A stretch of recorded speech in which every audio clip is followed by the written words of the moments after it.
Well, good morning, everyone. Welcome to the Presumptive Eligibility Pregnant Women Training. This training is being recorded, so we're going to go ahead and get started. It's 9:30. Before we go all the way into the training, we're going to go over just a couple of training etiquette. First of all, my name is Kanita Sneed. I am the Healthcare Program Consultant, the administrator of the Presumptive Eligibility Program for Pregnant Women. So anything dealing with this program will be coming directly from me. I'm the one that you need to be communicating with. And you will also be making sure that you are aware of who your PE coordinator is, because all the information that I need to send out to you all will come from the PE coordinator. So please make sure that you get acquainted with who your particular PE coordinator is for your particular county. First thing, I want to make sure that everybody just make sure they continue to stay on mute. You all have been doing a good job of that when you was coming in. Everybody made sure that their mic was on mute if you have access to a mic. So just continue to make sure that you keep yourself on mute unless you need to ask a question. If you do not have access to a microphone, that is strictly okay, because we have a chat box. And if you go up to the top of the Microsoft Teams, you will see like a little bubble with a couple of lines in it. That is the chat feature. You just click on that and you just put your questions in there, or either I'm going to be asking people to participate in this training as well. So you can put your answers in the chat. If you have any questions while we're going through the training, please feel free to take yourself off mute or either put it in the chat and we will address your questions. I do have two of my colleagues that are on the line, Teresa Fair, who is the Women's Health Medicaid Healthcare Program Consultant, and Ms. Andrika Jackson, who is the one that administered the PE correction box. I do have both of them on the line this morning with me, so they will be monitoring the chat box to make sure that they kind of answer your questions or either stop me to get the questions answered, and then also to make sure that we're letting people in that need to come in. For lunch today, it will be 30 minutes. I'm going to try to stop around 12:30 for lunch. So we will have 30 minutes for lunch. I will try to give you like a 10-15 minute break this morning and maybe a 10-15 minute break in the afternoon. But lunch will be 30 minutes. So it just depends on how far along we get into the training, but I'm going to shoot between 12 and 12:30. Also, I want to make sure we're not having any technical difficulties. Is everybody able to hear me? And is everybody able to see my PowerPoint? You can put it in the chat, or some of you take yourself off mute if you have access to a microphone to let me know. Okay. I'm able to see and hear you. Okay, thank you so much. I do apologize for my voice. I'm getting over a cold, so if you hear me kind of raspy or I'm clearing my throat, I apologize ahead of time for that. I'm trying to get over a cold, but we're going to work through it. So we're going to go ahead and get started. Like I said, this is the training for presumptive eligibility for pregnant women. So today you're going to get everything that you need in order to do this program correctly at your particular county. So our mission at the Department of Community Health, because the Department of Community Health is the one who administers the Medicaid program. So at the Department of Community Health, our mission is we're trying to make sure that we provide access to affordable quality health care to our Georgian citizens, and we're going to do that through effective planning, purchasing, and oversight.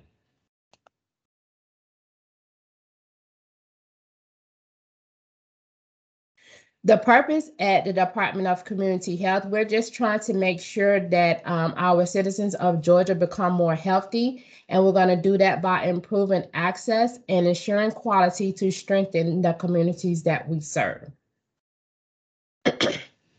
And like I said, this is the Presumptive Eligibility for Pregnant Women training, and we're going to go over all of the policies and procedures that you would need in order to do this program. Okay, the first thing we're going to do is we're going to go over a couple of updates. This slide right here is probably may look a little different from yours because I just updated this morning with some new information that I received like late yesterday. So the only part that you're missing off of this is the first bullet where we're talking about Afghan evacuees. But before we get started with that, I just want to bring something to you all's attention about in regards to training, because this has been an ongoing issue. I'm really trying to nip it in the bud, and I'm really trying to get this situation resolved. So anytime there is training for this program, I always, at the beginning of the year, of course, I always try to send out the training dates for the whole year. But of course, if COVID hit, we had to stop training at one point, and then we started training back up. So for this particular year, when we did training, I always send out emails ahead of time for you all to notice that training is coming up. The information is sent to DPH, and then DPH is responsible for making sure that all of the counties in the districts receive this information. The last email that I sent out about this training today, I had a deadline for everyone to sign up by. There was a link that you had to click on and submit an actual form to go in and sign up instead of you actually sending your name to the PE coordinators.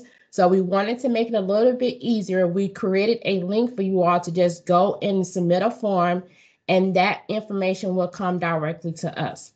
So in that email, it was also some FAQs of some frequently questions that I kind of get. So I try to make sure that I address those questions ahead of time, so making sure that everybody understand what is required for this. So anytime we have training going forward, please know that DCH will send the information out in advance. Please note there will be a sign up that is required if you want to attend training. Please note there will be a deadline for you to sign up for training.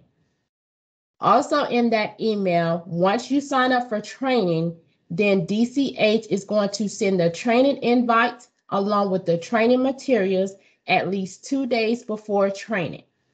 So I shouldn't have people contacting me the day of training or the day before training asking me to add them to the training or asking me for training material, because all of this information was in the email that I sent out.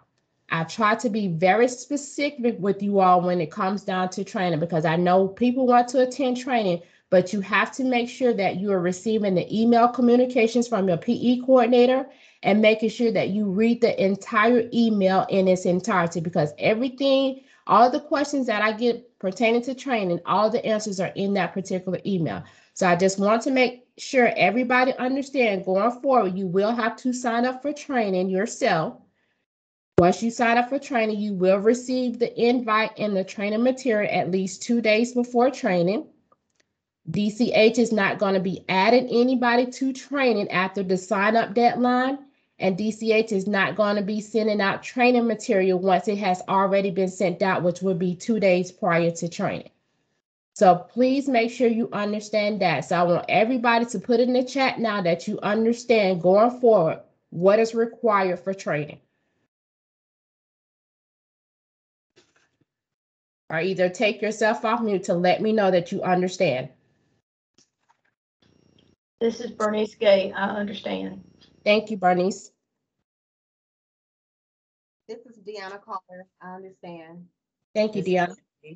Julie, I understand. Thank you. And thank you for the ones that are putting it in the chat. This is Miriam. I understand. Thank you, Miriam. Okay. So everybody understand going forward what training is going to consist of. Know that DCH is going to send out the information well in advance. You will have to sign up, and you will have to sign up by the deadline. So going forward, I shouldn't get any more emails about adding people to training and also sending out training material, because it's not fair for people that did read the email and did sign up before the deadline. So we all have to make sure that we're working together on this. You all work with me, I work with you all. That's what it's about, teamwork. So now that we got that over with, we're going to go ahead and get started with the training. So for the first update, this is information that I just received like late yesterday. So you may have to write this down on your slide, but there will be more information forthcoming about these. So, there are some Afghan evacuees coming over to the United States. And so we just received some guidance from CMS that these individuals will be considered qualified immigrants. So some of these individuals will be eligible to apply for a PE, and some of them won't have the 5-year requirement, but some of them will. But I just want to make sure that you all understand they're considered qualified immigrants. So we are working on more information coming out to you. So just be on the lookout for that information coming out to you either tomorrow or the beginning of next week. But if you happen to get a person that's an Afghan evacuee before I send the information out to you, please feel free to reach out to me if you have any questions to pertaining to their immigration status, okay? The second update is the postpartum extension, which has been in place since July 1st of this year, meaning that people that are on that are pregnant and they are approved for Medicaid, then after they have their baby, they usually only get 60 days after they have their baby, which is called the postpartum period. Now that period has been extended to 180 days. So they're now going to get a total of 6 months instead of 2 months. So that started July 1st of this year. We are still in the process of updating our application to capture those people that you all don't capture coming in to apply for PE. So we will be sending you out the 94A once it has been updated. Audits. We did kind of put the audits on hold because of everything that has been going on, but I have made up in my mind that I need to start back auditing this program just to give you all feedback on how you're doing of this process, and to also make sure that you are doing these PE determinations correctly. So those audits have started. I have already reached out to 2 districts already for people to send me their PE application packet, and that is what I will be auditing. And we will talk about the audits later on in this presentation. Are there any questions about any of the updates?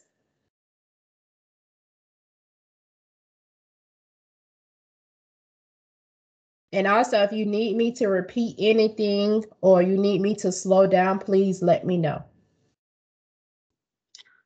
Chat is clear. Thank you. Okay, so what are the objectives for everyone participating in this program? So these are the objectives that you're going to hear today. So we're going to talk about the definition and description of presumptive eligibility, and PE just stands for presumptive eligibility. We're going to talk about what it covers, and we're going to talk about what are your responsibilities as a qualified provider that is participating in this program. And when you make a determination for presumptive eligibility, the individuals will have to meet certain requirements. So we're going to talk about those requirements, what it takes to be eligible for this program. So we're going to talk about the program requirements and the eligibility requirements. We're going to look at some PE procedures. So what I took upon myself is to kind of think about all of the types of scenarios that you will possibly have when you screen an individual into gametes, because when you find out in this training, that would be the first thing you would need to do before you start doing a PE application on anybody. You will first have to screen them into gametes to make sure that they're not already receiving Medicaid. If they are, you're going to have to find out what aid category they're already active on, And if they're active on a certain aid categories, there are certain procedures that you will need to take. And that is very important, but we're going to talk about those. And then we're going to talk about manual update. So sometimes you will have to fill out what we call a PE manual update form. And we will talk about in those circumstances that when you will have to fill out that form. We're going to look at some screenshots from Gamis, how to screen an individual, and then also once you have approved an individual for presumptive eligibility, because you're going to be doing everything on paper first. Once you have made the determination that that individual is eligible for presumptive eligibility, then you will have to add their eligibility to Gamis. So we're going to look at that. And then we're going to also look at what references to use. So, definition and description of PE or presumptive eligibility. So, what is PE? So, PE is still Medicaid. Excuse me. It's still Medicaid. It's not full Medicaid. It's kind of time limited. It's temporary. So, this is the way of how we try to capture those people that are eligible for Medicaid. This is the way that we kind of capture those people to get enrolled into the Medicaid program. For the eligibility for this program, this is what you're going to base their eligibility on. You're going to be looking at their income, and it's called modified adjusted gross income, meaning we're looking at MAGI income, which MAGI income is just taxable income. They're going to have a tax filer status. We're going to look at what we call a budget group. There is a specific question that you will have to ask each individual to determine if they're going to be a tax filer household or a non-tax filer household.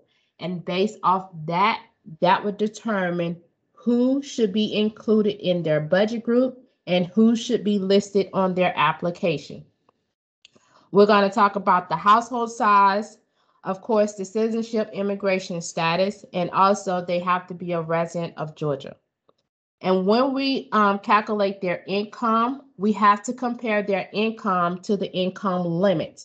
And for pregnant women, the income limit is 220% of the FPL. So we have to compare their income to the income limit. The first thing we're going to talk about is what we call PE period. So the PE period is just how long would this person be on presumptive. So the presumptive eligibility period starts the day that they come in and apply with you, and you do the application and put it into Gamis if they are approved, and it ends the next month at the end of the month. So at the bottom, I did provide two examples. So for example, one, if you have an individual that comes into your facility on January 26, 2021, you go through the PE process, doing the application and all of that. You make a determination that that person is eligible. So you're going to add that person to Gamis. So once you give them all the resources that they need, then you're going to let them know what their PE period is. And so for this example, the PE period is going to be January 26, 2021 through the end of the next month, which is February. And it's at the end of the month, February 28, 2021. So again, the PE period is January 26, 21 through February 28, 21. And example two is if someone is approved on February 1st, what is the PE period? The PE period is February 1st, 21 through March 31st, 21. So for all of my new employees that are taking this training for the first time, you will have to take an assessment after this training. And one of the questions on there, or a couple of the questions on there, may talk about PE period. So if it does ask you for the PE period, you need to make sure that you're given the date range and not just one date. I don't want to see if I say, what is the PE period if someone is approved on September 27th? If you just put September 27, 21, you're going to get half credit. If you just put October 31st, 21, you're going to get half credit. So you need to make sure you're giving me the date range. Everybody okay with the PE period? Everybody understands what the PE period is? Any questions?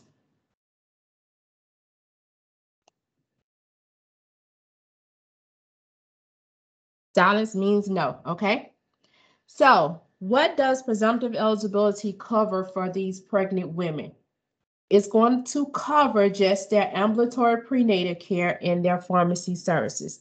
So if you have someone that's coming in like really late in their pregnancy, maybe their 8th month or 7th month, they about to have their baby, yeah, we could go ahead and take their application because she's still pregnant. You do the presumptive eligibility determination to see if she's eligible.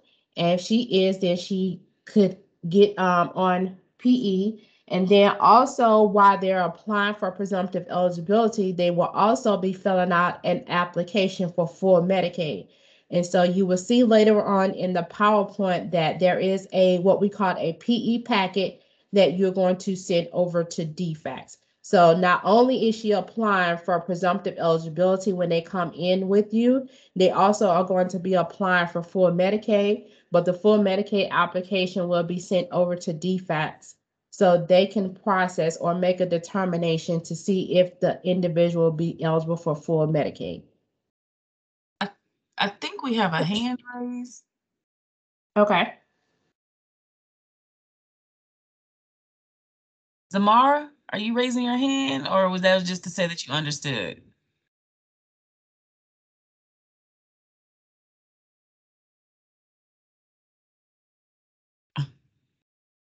Okay. I think that she was just saying that she understood earlier. Okay. Okay. So once an individual has been approved for presumptive and you put it into GAMIS, then they're able to go ahead and get the medical services they need that same day. The only thing about it is that their pharmacy services, they cannot get their prescriptions filled right away. So that kind of takes a couple of days because the information has to go from our system over to our third-party vendor that handles our pharmacy, which is Optimum. So it takes at least 1 to 2 days for that information to be translated over before the pharmacies are able to see them in the system. So once they have been approved for presumptive, then you need to let them know ahead of time. It's going to take at least 24 to 48 hours before they're able to go and get any prescriptions filled. So once you advise them of that, then if they tell you if it's an emergency and they need their prescriptions today, then what you can do, you can send an email to us at the PE Corrections email address that is listed on the screen. And this is where you're going to be sending really mostly everything to. So you just send an email to the PE Corrections email address, giving us the member's first and last name and their ID number. And you just let us know, can you please update pharmacy for this member? They need their prescription. So this is only in emergency situations. This is not for everybody because you should let them know ahead of time. It will take at least 24 to 48 hours once they have been approved. It would take 24 to 48 hours before they're able to go get any prescriptions filled. Hey, we have a question in the chat regarding the PE and whether it covers the dental services, but I know you told them about the DMA. Did we just talk about the DMA? No, we haven't got there yet. Okay, no, okay. Y'all just please hold the question till we get there.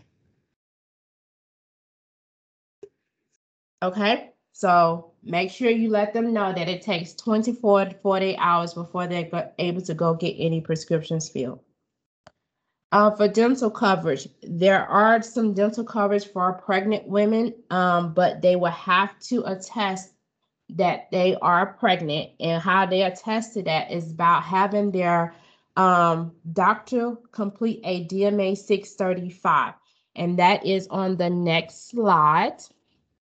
So you were presented with this in your training material email. So whoever care they're up under, whoever they're going to see as a OBGYN, that is the person that needs to complete this form for them. So all you have to do is just provide them with the form, let them know they need to take this to their doctor and have their doctor complete it. Once their doctor completed, then they need to take the completed form to their dentist, and then they will be able to get the dental services. Now, the dental services will terminate on the day that they have their baby. So once their pregnancy has terminated, the dental services will stop as well. So does that answer the question about the dental services? Does it cover during the PE period or only when the full Medicaid period has? It covers as long as she's pregnant, the PE period, as long as she has that form on file, we have that form on file, she is covered. And they're asking, is that for routine dental? We have a provider manual. I'm not sure what all it covers because it's limited services. So you will have to go to the web portal and look up the policy manual for dental services, and it will tell you what exactly they will receive. I'm not sure about that.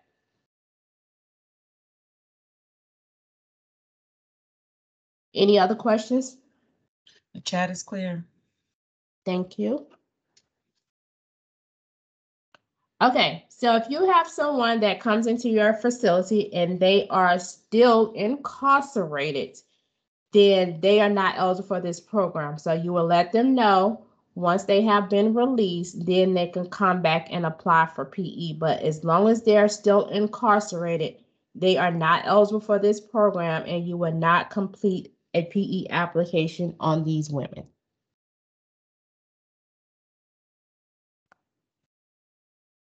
Okay, so as a qualified provider participating in this program, here are your responsibilities that you need to make sure that you are adhering to. So you need to make sure that you are making correct PE determinations, and you're going to have everything that you need, all the questions, all the forms, everything that you need to do this program correctly, to make a determination correctly, is going to be presented to you in this training today. And you also have access to the policy manual that is located on the GAMIS web portal. And that policy manual is updated every quarter. So you have access to all the resources that you need. Also, you're able to ask DCH any questions that you have. You can reach out to your PE coordinators, or you can reach out to other colleagues that are already doing this. So you have access to different resources that you can utilize to make sure that you're making correct PE determinations. And this is also going back to the audits. That's another reason why I'm doing the audits, just to make sure you all are making correct PE determinations. Like I told you, once you have approved an individual, excuse me, on paper, you have to make sure you put that eligibility into GAMIS, because that is how their claims are going to get paid. And we will talk about that. You're going to inform them of what the decision was for their PE period, whether they were denied or approved. So you're going to tell them verbally, and then you're going to also give them what we call an approval notice, which is a 634, and then you're going to also print them out a temporary certificate from GAMIS that we will look at. Then within 5 business days, you should be forwarding all of your PE applications to DFACS. Each individual office has a routine of how you forward your PE packet to DFACS. So that is something that you would need to make sure you go back to your office to address. Okay, how do we send our PE packets to DFACS? Do we fax them? Do we email them? Is somebody coming to pick them up? However your office route those applications to DFACS, that is how you need to make sure that you're routing your applications to DFACS. And you need to make sure you do that within 5 business days. I prefer you all to send these datas because you never know when you may be out of the office, and we just don't want anybody's application just sitting on our desk. So I prefer you to try to do these daily, but know that you have at least 5 business days to route those applications to DFACS, because DFACS has an SOP date of 10 days. So they really don't have the full 10 days, because if you hold it for 5 days, that means DFACS only really has 5 days to approve that full Medicaid application. So you need to try to go ahead and get it over to DFACS as soon as you can. I'm asking everybody to keep a copy of whatever you send to DFAS, keep a copy on records.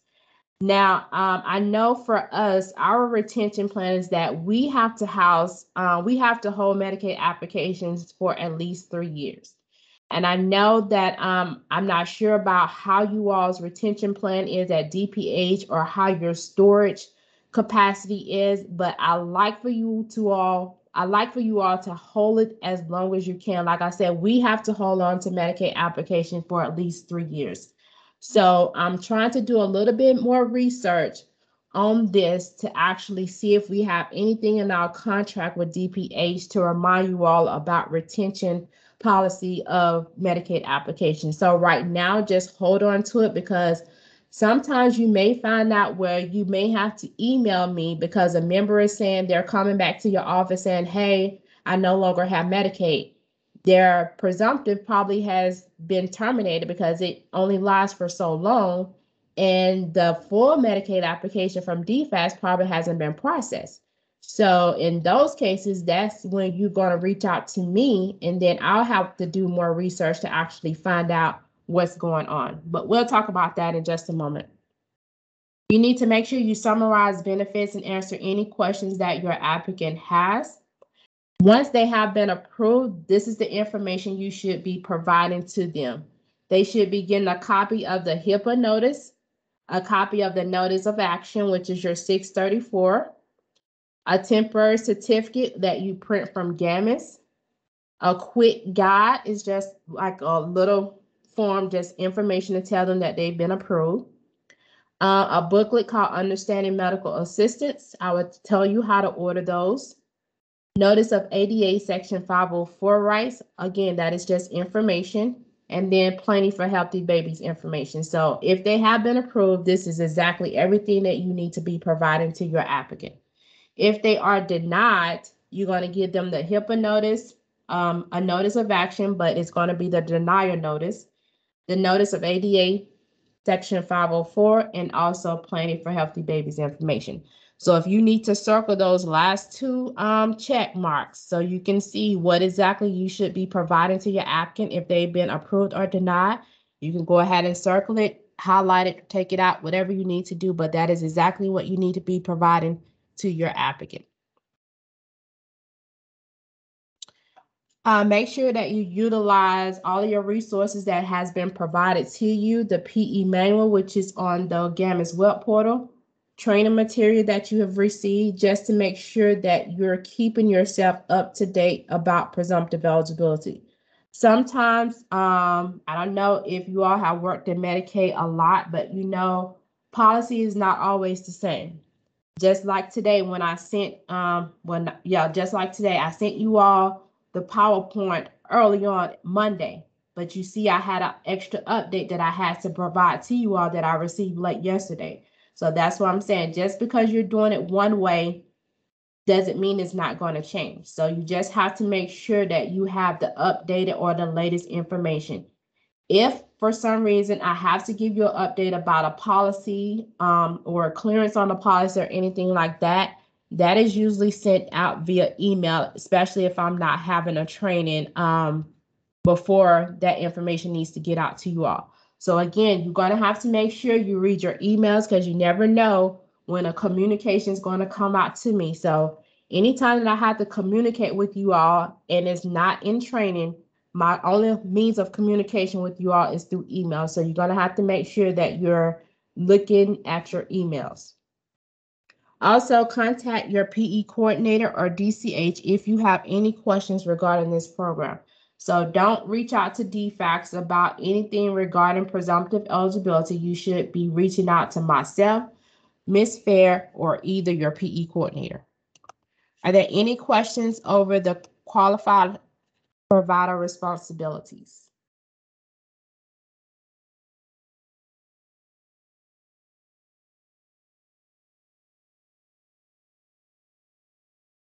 Okay.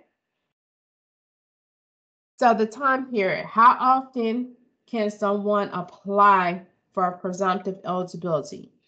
So each time a woman is pregnant with a different pregnancy, no matter if she had a miscarriage, if she actually delivered, but it was a stillborn, or whatever the reason may be, as long as that individual is pregnant with a new pregnancy, she can apply for presumptive eligibility. Also, you need to remind your applicants that once they have been approved for presumptive, then their application will be sent to DFACS for processing. Once DFACS have made a determination if they are approved or not, that should be communicated out to the applicant, and DFACS will send them a letter in the mail letting them know what the decision was. So they need to make sure that they have the correct address on file for DFACS so they can get that information. And that once they have been approved, they have at least 10 days to report any type of changes in their circumstances to DFACS, whether it's they had a miscarriage and now they're pregnant again, whether they moved, whether their income changed, whatever the change is in their circumstances, they need to report it to DFACS within 10 days. So now we're going to talk about gametes. Remember, I told you the first thing you need to do before you start any PE applications on an individual, you will need to screen them into gametes. And so we're doing that because we want to do a couple of things. We want to verify to see if they're already receiving Medicaid or not, because if they're already receiving full Medicaid, they don't need presumptive. They're not going to be eligible to apply for this program. They're already on. So in that case, if they need to report a change in their circumstance, that's when they need to go to DFACS.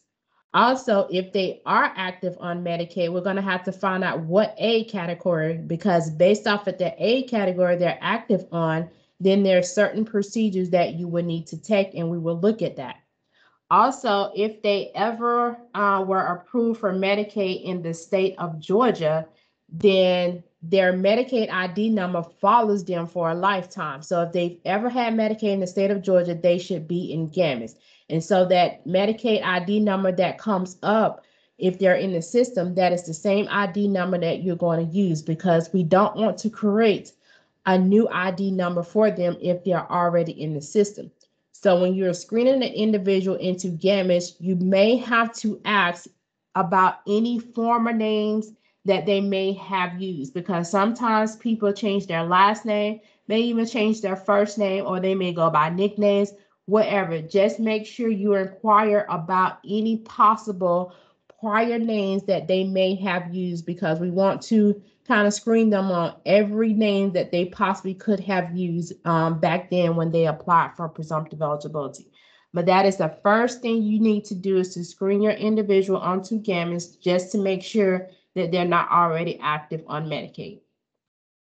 So if they're already active on Medicaid, full Medicaid, then you're not going to complete a full PE application on them. So we're going to slide forward to slide 16, and we'll come back to this slide. Hold on, Kanita. We have a statement in the chat, and I'm not quite sure what they mean, but it says for Forsyth County, the PE coordinator is Kanita. No, is she asking who her PE coordinator is for Forsyth County? Can you please, whoever did that, can you please clarify if you're asking who your PE coordinator is for Forsyth County?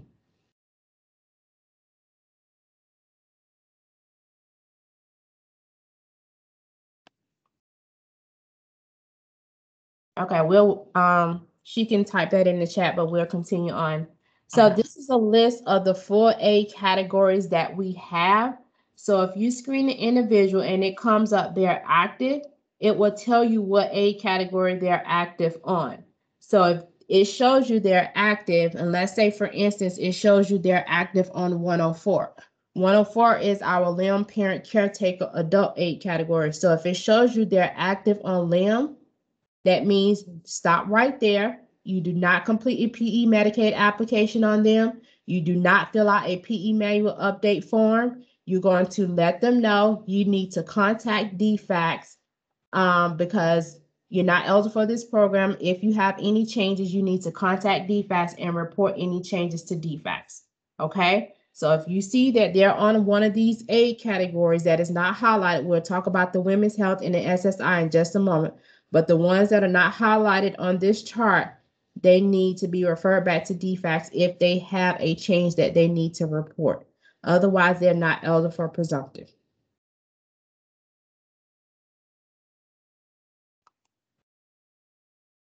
Okay, let's go back to slide 14.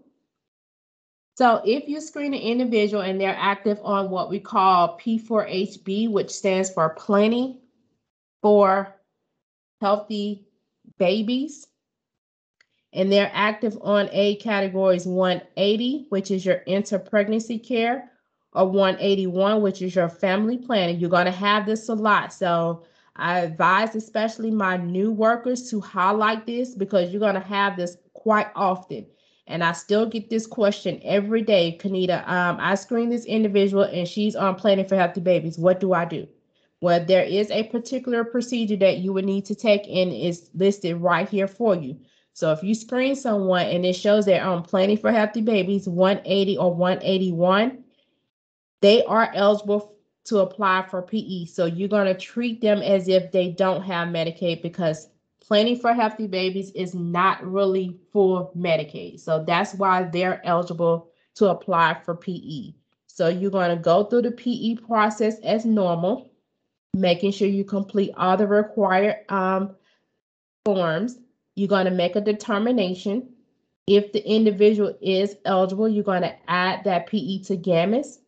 And then right before you send your PE packet to DFACS, you're going to have to send another email to DCH, and you're going to send it to that PE corrections email address that is listed here and that we've seen, before. So you're going to send the 632, which is called the PE application. We're going to look at all the forms in just a moment. You're going to send also the attachment A. You'll learn about what the attachment A is, if it's applicable. And then you're going to also send the PE manual update form. So if you have a person that is on Planning for Healthy Babies, you're going to do the normal process, the normal PE process to make a determination. If the individual is eligible for presumptive, you will add that to GAMIS. You will send your PE packet to DFACS, and then you want to send an email to PE corrections, and it should include your PE manual update form, your PE application, and if applicable, the attachment A. And on that form, you will see we're going to see how to complete it.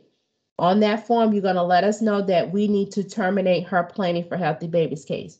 But we're not going to terminate the case until that PE has been added to GAMIS by you, because we're still getting some requests for us to terminate the Planning for Healthy Babies case, but you have not added the PE to GAMIS. And so that's when we're going to respond back to you to let you know that you need to add the PE to GAMIS first. So to stop all the back and forth, just make sure you follow these directions. Complete the application, add it to GAMIS if they've been approved. Then you send your PE manual update form along with the 632 and if applicable, the attachment A. Any questions about Planning for Healthy Babies? Any questions about screening on GAMIS?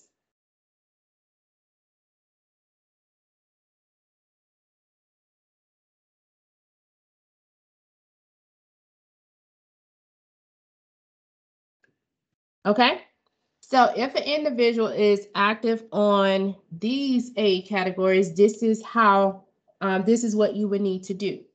So if they're active on that list that we just seen on slide 16, remember you're going to refer them back to DFACS and they need to report their pregnancy. They cannot apply for PE because they're already on full Medicaid, so there's nothing that you can do. You have to send them to DFACS. Yeah, you'll probably have a member come back where I tried to call DFACS or I tried to go to the office. Nobody's answering my call. Nobody's at the office. And that's when you have to really refer them online. So if they're active on full Medicaid already, they should already have access to Gateway. If not, they would need to sign up for an account on Gateway. And once they have signed up for an account or once they have logged in to Gateway, they will go in and report as a change, whatever their change may be, okay? So just make sure that you refer them to the website if they're not able to go to the office or able to get anybody over the phone. If you have an individual and you screen them and they're active on Women's Health Medicaid and it may show up as BCC in GAMIS, then you're going to inform them they need to report their pregnancy to DFACS as well. So they can either report it online, they can report it to their caseworker if they know who their caseworker is, or they can send an email to Women's Health email address.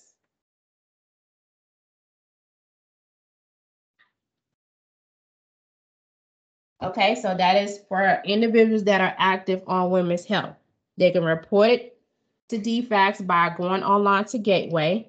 They can report it to their caseworker, or it's up to you. You can send an email on their behalf to this Women's Health email address, letting them know, hey, can you reach out to this member? She's trying to report that she's pregnant. You can do that. That's clearly okay. Members active on SSI. So if you screen an individual and they're active on SSI, then you're going to fill out what we call an SSI Pregnant Women Update Form. So you're not going to do a PE application on these individuals. You're going to instead fill out a SSI Pregnant Women Update Form. So if you go to slide 17, this is the SSI Pregnant Women Update Form. This is the only thing that you will need to complete. So you will complete this form in its entirety.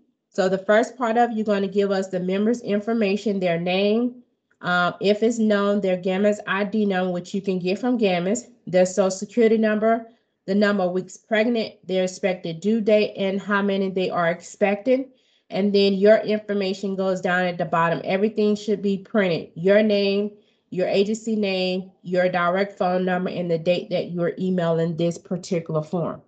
So once you have this form completed, then you're going to send it directly to DCH, and you're going to send it to the PE corrections email address that we've been seeing so far. Any type of email that you send that contains any type of identified information about an applicant or an individual, please make sure you're sending that securely. However your IT is sets up your email or whatever, you just need to make sure that you're able to send this information securely, whether it's to DCH, DFACS, or anybody. Make sure you're sending everything securely.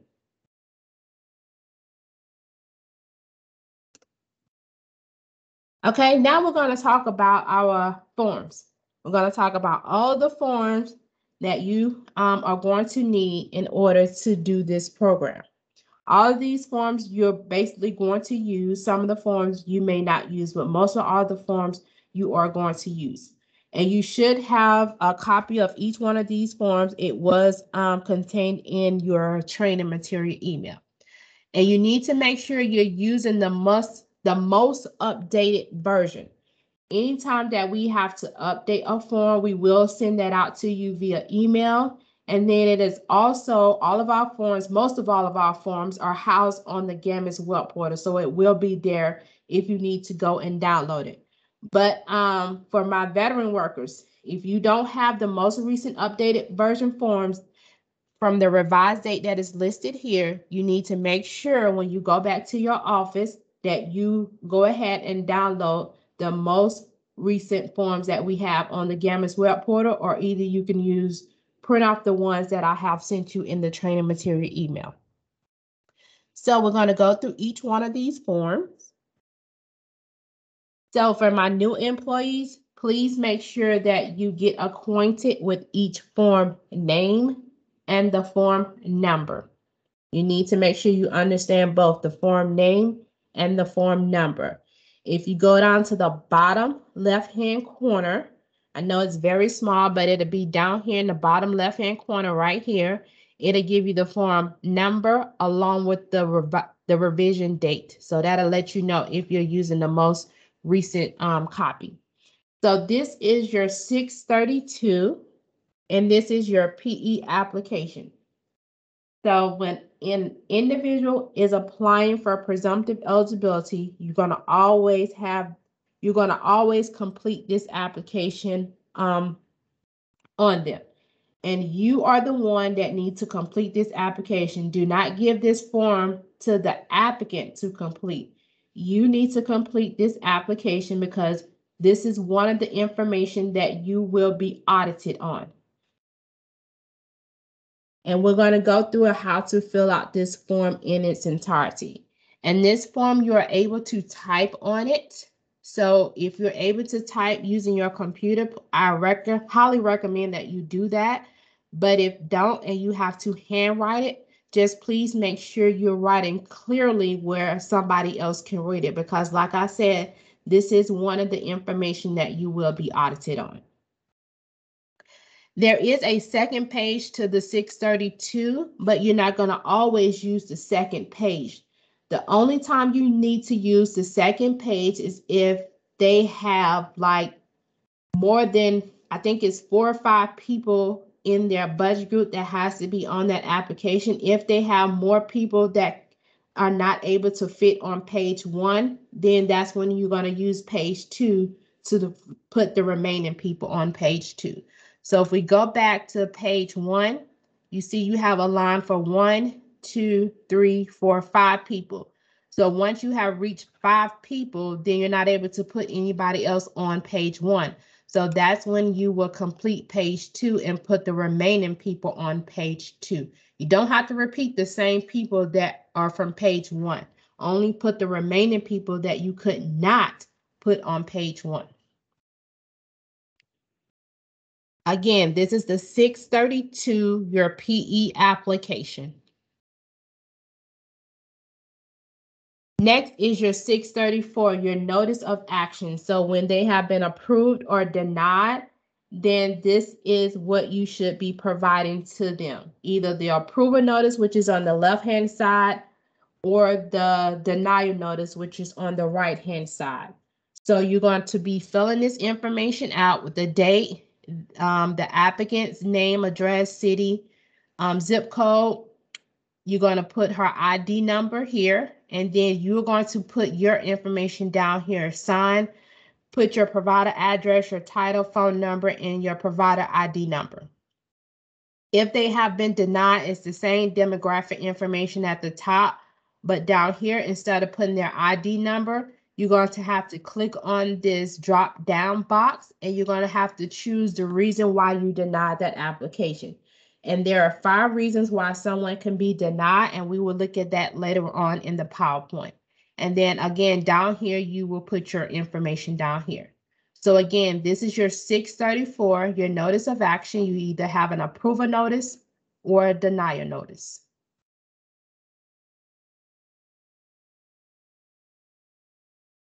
Your next one is your Hipaa form, your 5460.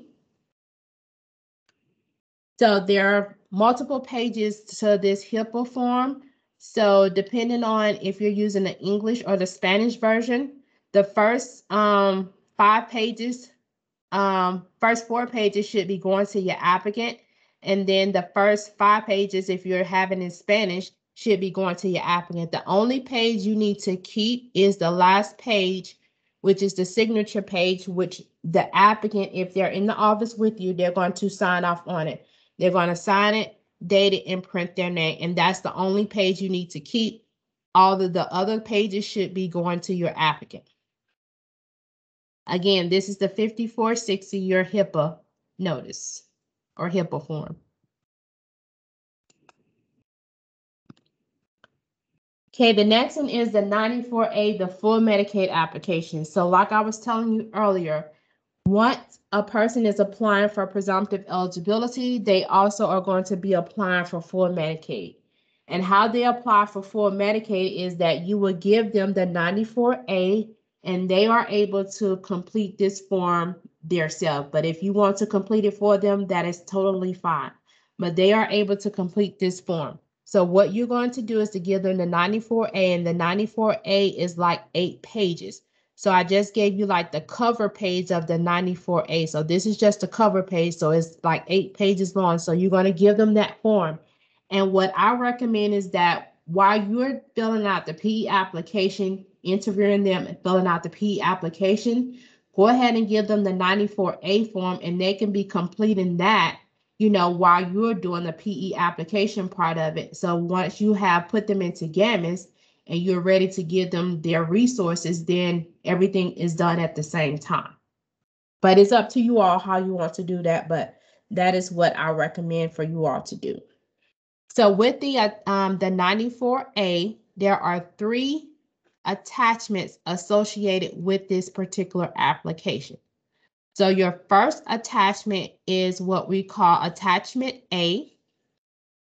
And this is different from another attachment A we're going to talk about. So this attachment A goes to the 94A.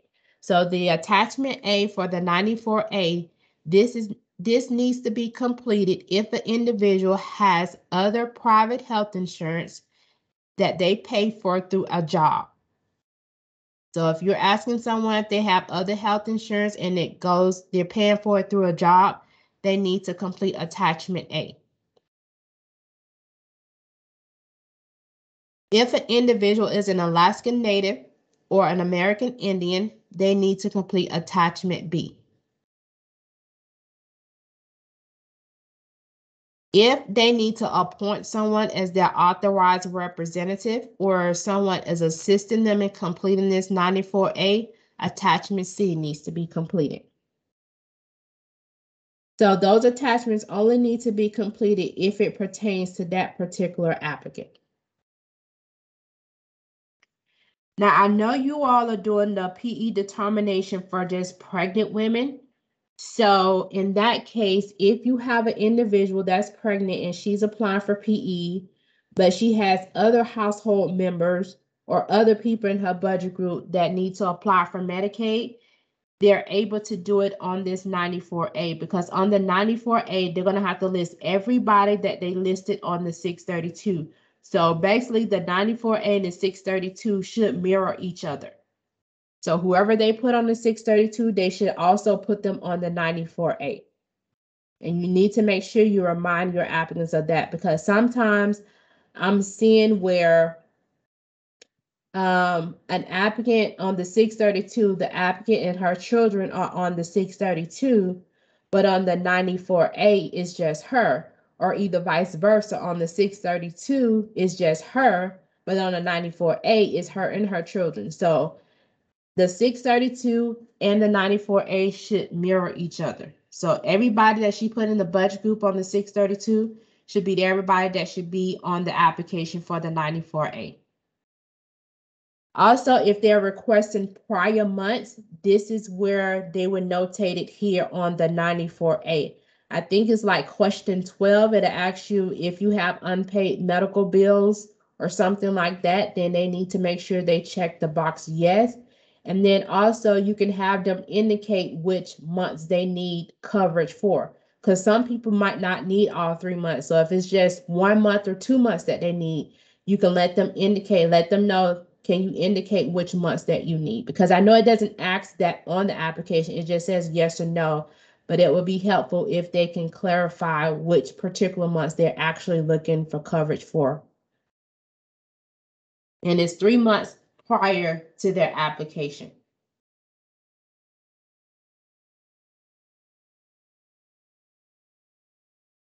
Okay, the next form is your DMA 285. This should only be completed if an individual has other private health insurance. And this is something that they're paying for on their own, whether it's TRICARE, United Healthcare, Kaiser, Blue Cross Blue Shield, whatever it is. If they're paying for it on their own, not already receiving Medicaid, and we're not talking about Peach Care, something that they're paying for on their own, private health insurance. So if they have other private health insurance, this DMA 285 needs to be completed.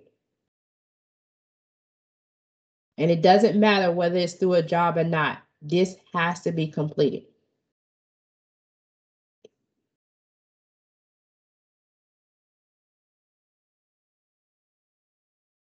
The another form is not really a form, it's just really information, is the Notice of ADA Section 504 rights. So a copy of this should go in all of your PE packet that you send to DFACS, and you should always provide all of your applicants that are applying for PE, whether they are approved or denied, you should always provide them with a copy of this. So again, a copy should be in all of your PE packet that you send to DFACS, and a copy should be given to all of your applicants that apply for PE.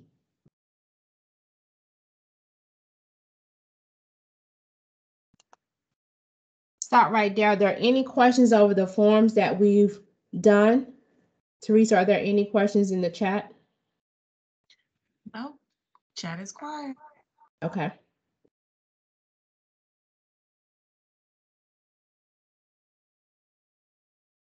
Any questions? Okay. So now we're going to talk about once an individual has been enrolled or you have made a determination, you're going to need to provide them with some information like I told you at the beginning. There are certain things that you would need to provide to them. So the first thing you would need to provide again to them is the quick guide. So if they have been approved, you're just going to give them, this is an information sheet, and you're just going to provide them with a copy of this. And this is just telling them that, you know, they've been approved and their application, their full application will be made by DFACS. The determination will be made by DFACS. And then if they're approved with DFACS, they need to report their changes within 10 days. And then also once they have been approved by DFACS for full Medicaid, then they will be enrolled into a CMO.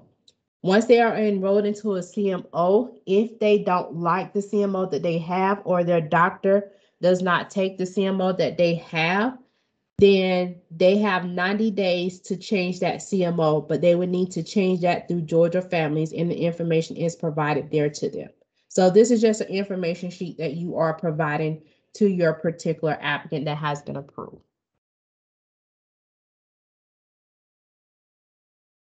So again, also, if they don't know about medical assistance in Georgia, then we need to provide them with a booklet.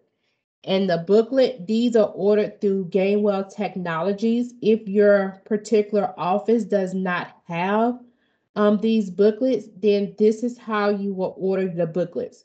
So if you go onto the GAMIS web portal, you don't have to log in. Once you go to the GAMIS web portal, at the top of the page, you should see something that says provider information.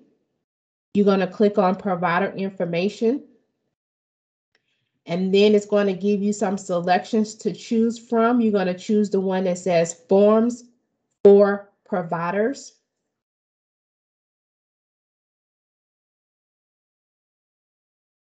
And then once you click on forms for providers, then you're going to look for the form that says DMA 292. You're going to click on that, print it out. You're going to fill it out, and then you're going to mail it to the address that is listed on the particular form. So there is an address, I think it's a P.O. box for Gainwell Technologies. That's where you're going to send the completed form to, because you're going to indicate your information, where you want the booklets to be mailed back to, and you're going to indicate the quantities of booklets that you need. They are free of charge, but that is how you order them if you don't already have copies at your particular office.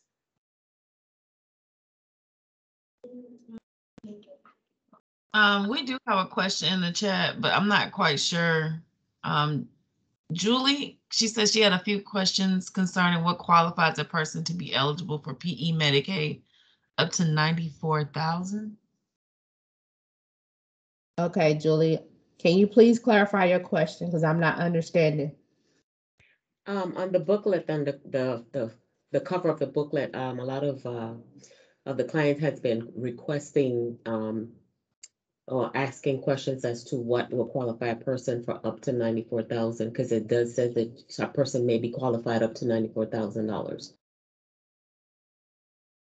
I would have to research that and get back with you. It may be talking about something dealing with ABD or something like that, because the book is mainly telling them what medical assistance is in Georgia, how they can qualify, the different types of Medicaid aid categories or the programs that we have in the state of Georgia. So send me an email with that particular question. I will have to research that and get back with you about that.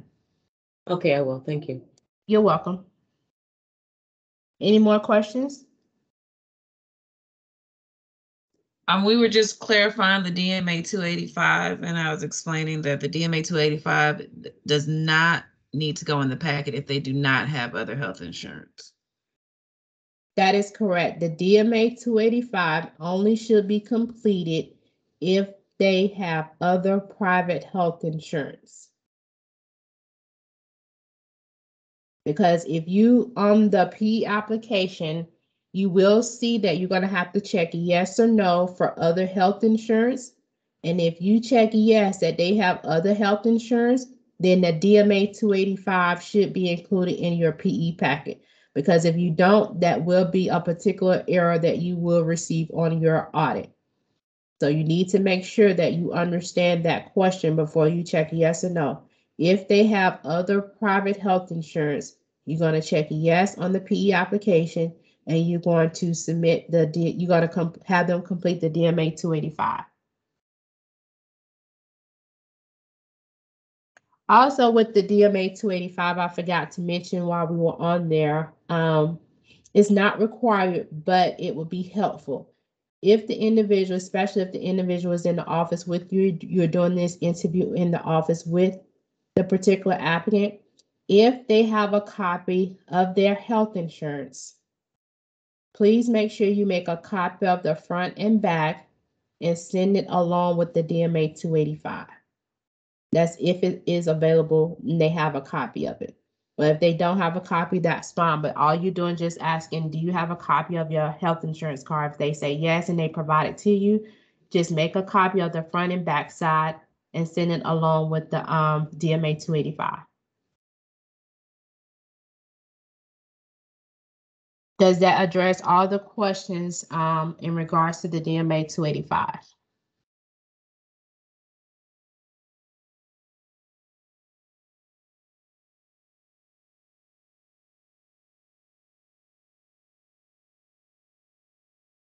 Looks like we're good. Okay, thank you.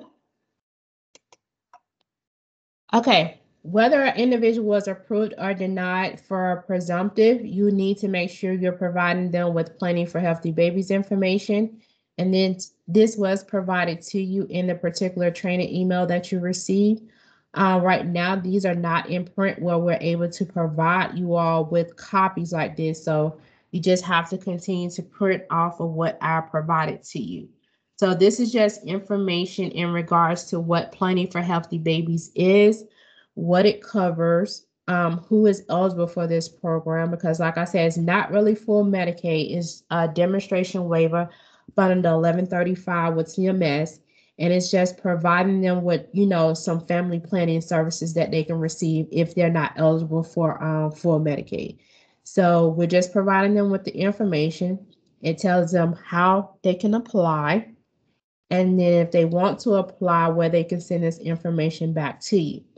Now, if an individual comes into your particular office, if they want to apply for just Planning for Healthy Babies, because they can do that with you all you have to do is to give them the 94A form, the one we just seen, the 94A. At the top of the 94A, just write up their P4HB. So when they complete that form, and you send it over to DFACS, DFACS would know that they are applying for Planning for Healthy Babies, because with Planning for Healthy Babies, you're not automatically eligible for that. If you're not eligible for anything else, you have to kind of like opt in. You have to let us know that you want to be evaluated for Planning for Healthy Babies.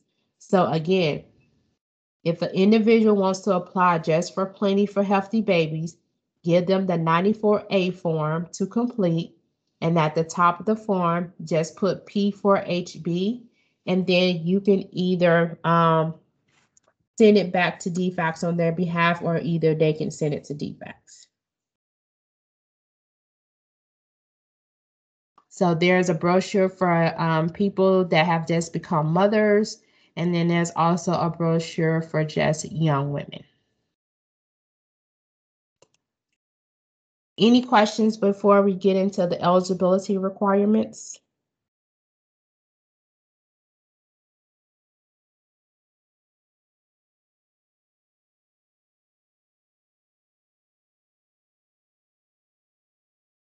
Okay. So it's like 10:40. We're going to go ahead. Let's take a 10-minute break and we'll start back up at 10:50.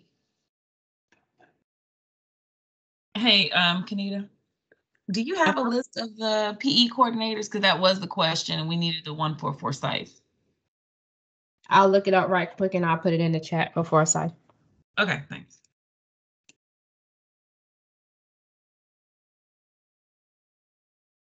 Kanita, could you also do the one for East, please? I'm sorry, what was that counting? Could you East? I'm East sorry. DeKalb? East DeKalb, Oh, I'm sorry. the cab. Okay. Yours is Althea. But Okay, thank you. Thank I'll you. put it in the chat for you.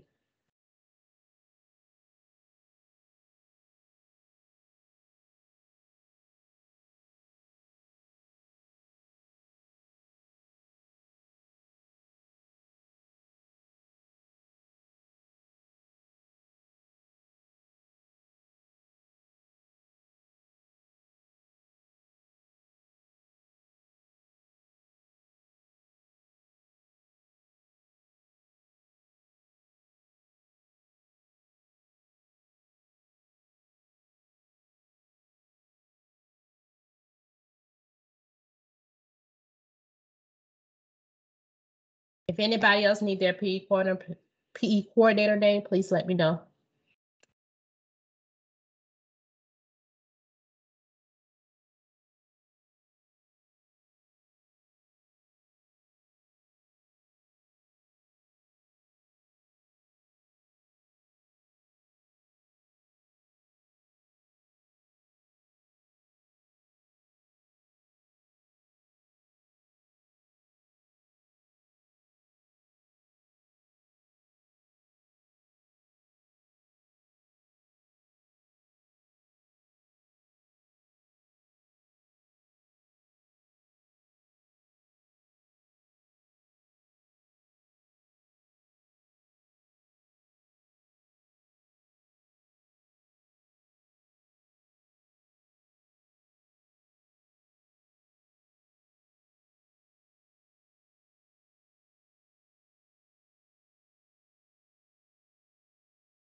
Okay, it's 10:50. We're going to go ahead and get back started.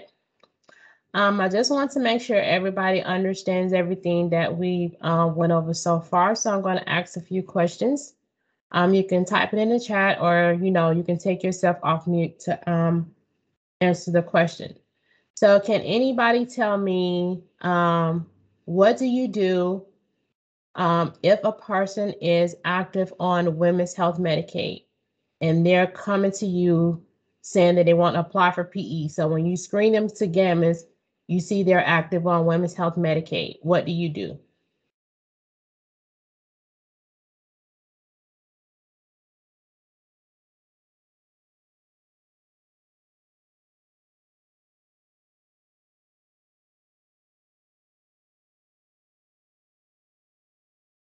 Okay, I have one response in the chat. Anybody else?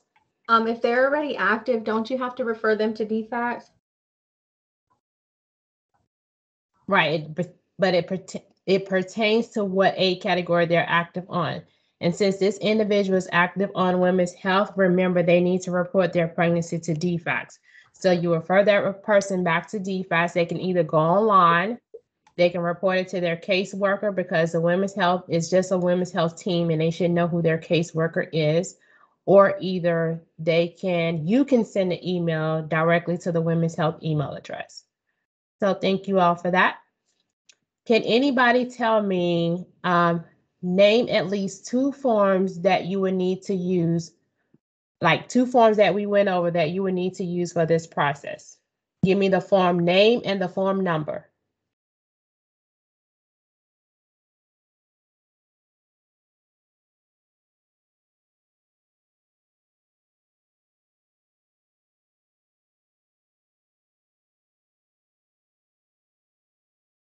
Again, the question is, can you please name at least two forms that you would need to use for this particular process? Give me the form name and the form number.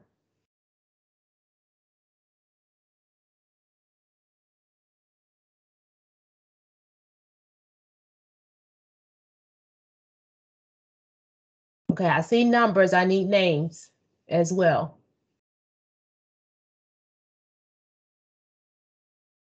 Okay. Good. I have 632P application. I have 634 notice of action. I have the 94A full Medicaid application. Does anybody else have a form?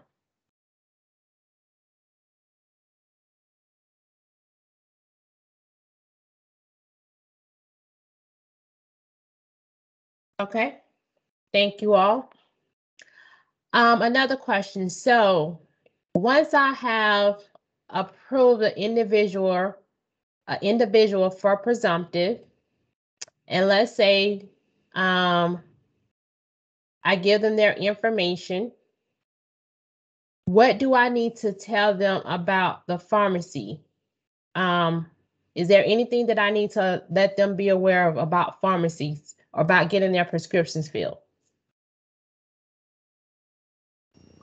It could take 24 to 48 hours to become active. That is correct. Thank you so much, Bernice. It would take at least 24 to 48 hours before they're able to go get any prescriptions filled. But remember, if it's an emergency, then you can reach out to the PE Corrections email address and an email with the member's name and the ID number, and we will go into the system and update their pharmacy. Okay. Thank you all so much for participating in that. It seems like everybody is on the same page, so we'll continue on. Remember, again, if you have questions, please remember to put them in the chat or raise your hand. Take yourself off mute and ask your question. So now we're going to get into what you're going to be looking at to make an eligibility determination to see if an individual is eligible for presumptive. So everything that we look at, and everybody please make sure they're on mute. What we're going to be looking at are some things that you have to make sure that you kind of verify. It's not really verify, you just really taking their statements on the eligibility requirements. So the first thing, of course, they have to meet the citizenship immigration status. They have to be a U.S. citizen, a national, or a qualified immigrant.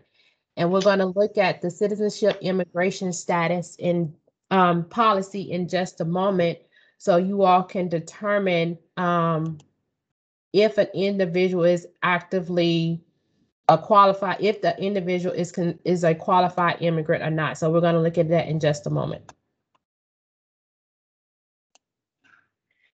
Of course, they have to be a resident of Georgia. It doesn't matter how long they've been here, but as long as they say that they intend to live in Georgia, then they are considered a Georgia resident. Of course, they have to be pregnant. If she's already had the baby and she's trying to apply for Medicaid, she cannot apply for presumptive. You will have to let her know she will have to apply for full Medicaid through DFAS, because then she's in her postpartum period. So PE does not cover the postpartum period, only covers when the individual is actively pregnant. Then, of course, again, remember I told you we're going to have to look at the income, compare the income to the income limit, which is 220% of the FPL. So the first thing we're going to look about is the citizenship and immigration status. So on the particular PE application, there is a question on there where you're going to have to check whether this applicant meets the citizenship immigration status.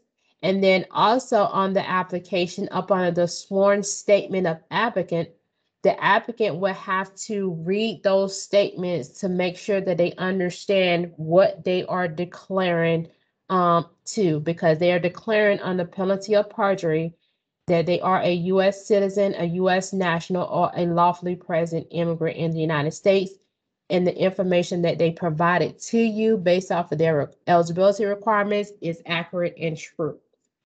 So to get to that question, here's the citizenship immigration policy. So for you all, this is how, if I'm doing an interview with a particular individual and it comes down to me asking about their citizenship immigration status, this is kind of how I would word it. So once I come to that question, I'm going to ask them, are you a U.S. citizen or a U.S. national? If they say yes, then you can just check the box for yes. If they say no, then you're going to ask them, well, when did you come into the United States? And remember, they can be an Afghan evacuee. So if they say I'm an Afghan evacuee, you just check yes, because they're considered a qualified immigrant. So if you ask them when did they came into the United States, then you're going to follow this immigration policy to determine if they are considered a qualified immigrant. So for individuals that enter the United States, they are lawful admitted immigrants who arrived in the United States before August 22nd, 1996, then they're going to have to meet the criteria either in A, B, or C. So they are lawful permanent residents. And right here, they don't have to meet the 5 years because they got here before August 22nd, 1996. They are asylum, refugee, Cuban, Haitian entrants, immigrants granted parole for at least 1 year, immigrants whose deportation has been withheld, battered immigrants, or victims of severe form of trafficking. So if they meet one of those, they're considered a qualified immigrant. And then C, if they are honorably discharged U.S. veterans or active duty military personnel. And then it can be either them, their spouse, or their unmarried children that has that honorably being discharged as a U.S. veteran or active duty military personnel. So if they arrived in the United States before August 22nd, 1996, then they have to meet either A, B, or C. Okay, for number 2, if they enter, if they are lawful admitted immigrants who arrived in the United States on or after August 22nd, 1996, then they're going to have to meet either A, B, C, or D. So this time, A, they have to be a lawful permanent resident, but they have to be here at least 5 years or more. So if they are a lawful permanent resident and they got here after August 22nd, 1996, they have to be here at least 5 years. And that is from the date of entry. The next one is an asylum, refugee, Cuban, Haitian entrants, immigrants granted parole for at least 1 year, immigrants whose deportation has been withheld, battered immigrants, or victims of severe form of trafficking. And then your next one is dealing with their work ethics. Their work quarters. So you are a lawful permanent residence with 40 qualifying quarters. 40 qualifying quarters equal to 10 years. So they have 10 years of employment under the Social Security system, and they have not received any federal means tested benefits during that time. Then we can use those 10 years of employment as for them to be considered a qualified immigrant. And the 40 qualifying quarters, they can be met by not just the individual who had those 10 quarters, but it can be either their spouse or their parent. So if their spouse or their parent has those 10 years of employment and has not received any federal benefits, then that person can qualify based off of their spouse or their parent. And then last is the honorably discharged U.S. veterans, active duty military personnel, their spouse, or unmarried dependent children. And then the last one is information that we got this year about Kofa Migrants. And Kofa just stands for Compact of Free Association.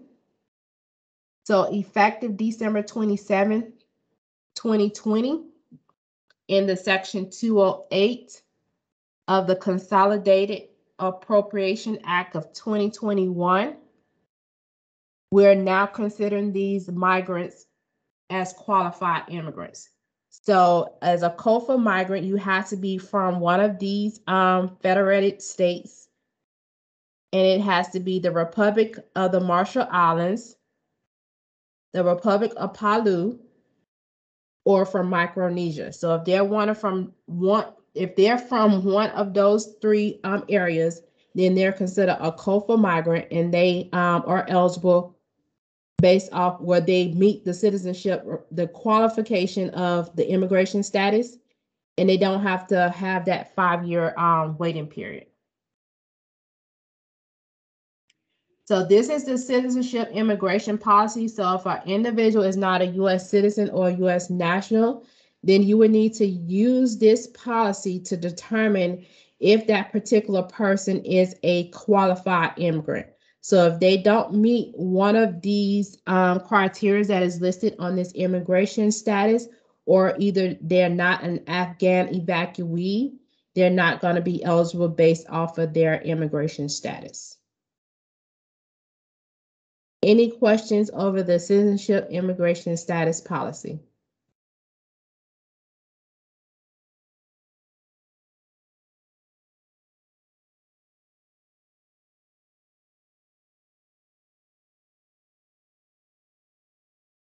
Okay.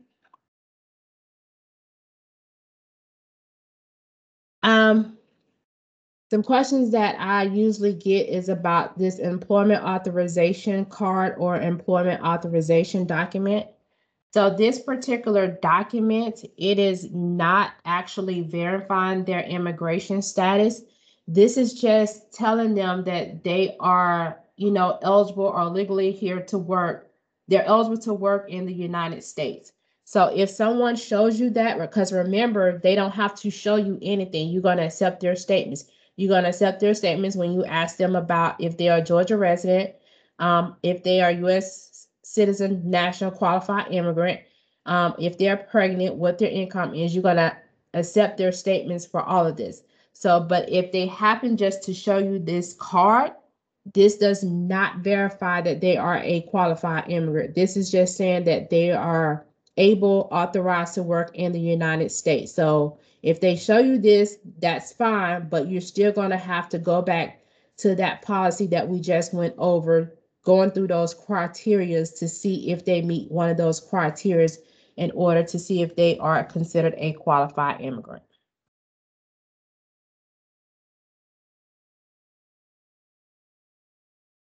So now we're going to get into the budget group. The budget group determines what income limit we're going to look at and compare it to the income. It also tells us whether they're going to be a tax filer household or a non-tax filer household, and also what income we're going to use. So it's very important that you all pay attention to this budget group, because this determines who should be on that particular application, and also how we're going to look at income and what income limit we're going to look at. Someone had a question? Yes, ma'am, I do. Can you hear me? Yes. Okay, I have a question regarding the EAD. I had a client that come in a couple of weeks back, and she is from the Philippines. Her husband recently passed away. She's been here for 7 years, and that's all she has is an EAD. And I think we did her application, and I explained to her that she quite possibly may be denied due to her not being a citizen. Because she couldn't tell me if she did any of the process of trying to get citizenship or anything. I think he kind of controlled everything for her. And it was kind of, I don't know that she really understood everything I was telling her. She came in a few days, about a week later, she came in and she did show me that she received some stuff in the mail, and it did show that she was denied. And it did say that it was due to her alien, something like that. I don't remember exactly the wording, but is there anything else that I could do to help her? At this point, not, because once DFACS get the information, DFACS will have to verify their immigration status. So DFACS is able to go through sources, verify immigration status. I don't know if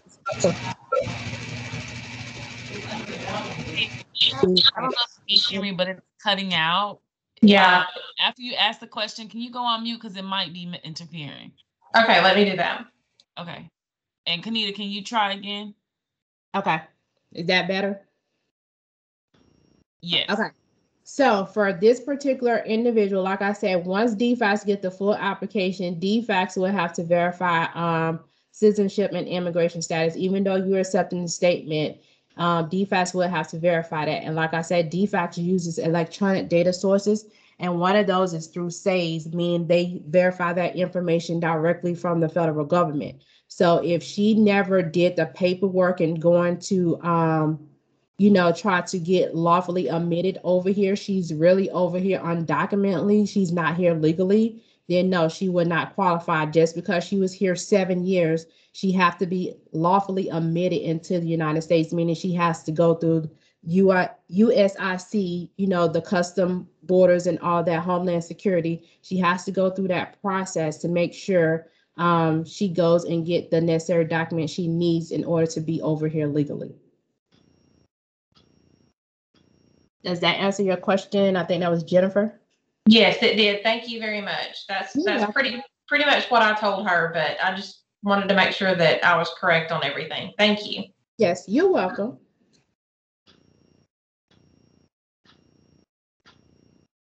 Sorry about that, you all. Y'all have to let me know. Are there any other questions? Anita, to be clear on that same question that you just answered, if she was documented as working for 10 years, she would be possibly eligible? If it was up under the Social Security system, meaning Social Security knew about it, and she was approved through them up under that, she has the 10 years of service, and then she also has not received any federal benefits within that time frame. Then we can use her 40 qualifying quarters. All right, thank you. Any other questions? Can everybody just take a few seconds just to make sure that your mic is on mute?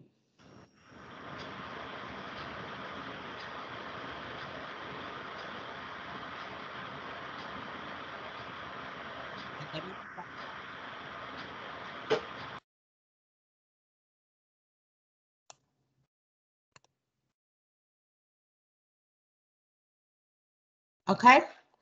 So like I said, the budget group determines what income limit we're going to look at, who should be included on this application. And remember, the same people that are on the application for the 632 should be the same people going on the application for the 94A. So this is your budget group flow chart. So when an individual is applying for presumptive eligibility, the first question you're going to need to ask them, do you expect to file taxes or be claimed as a tax dependent?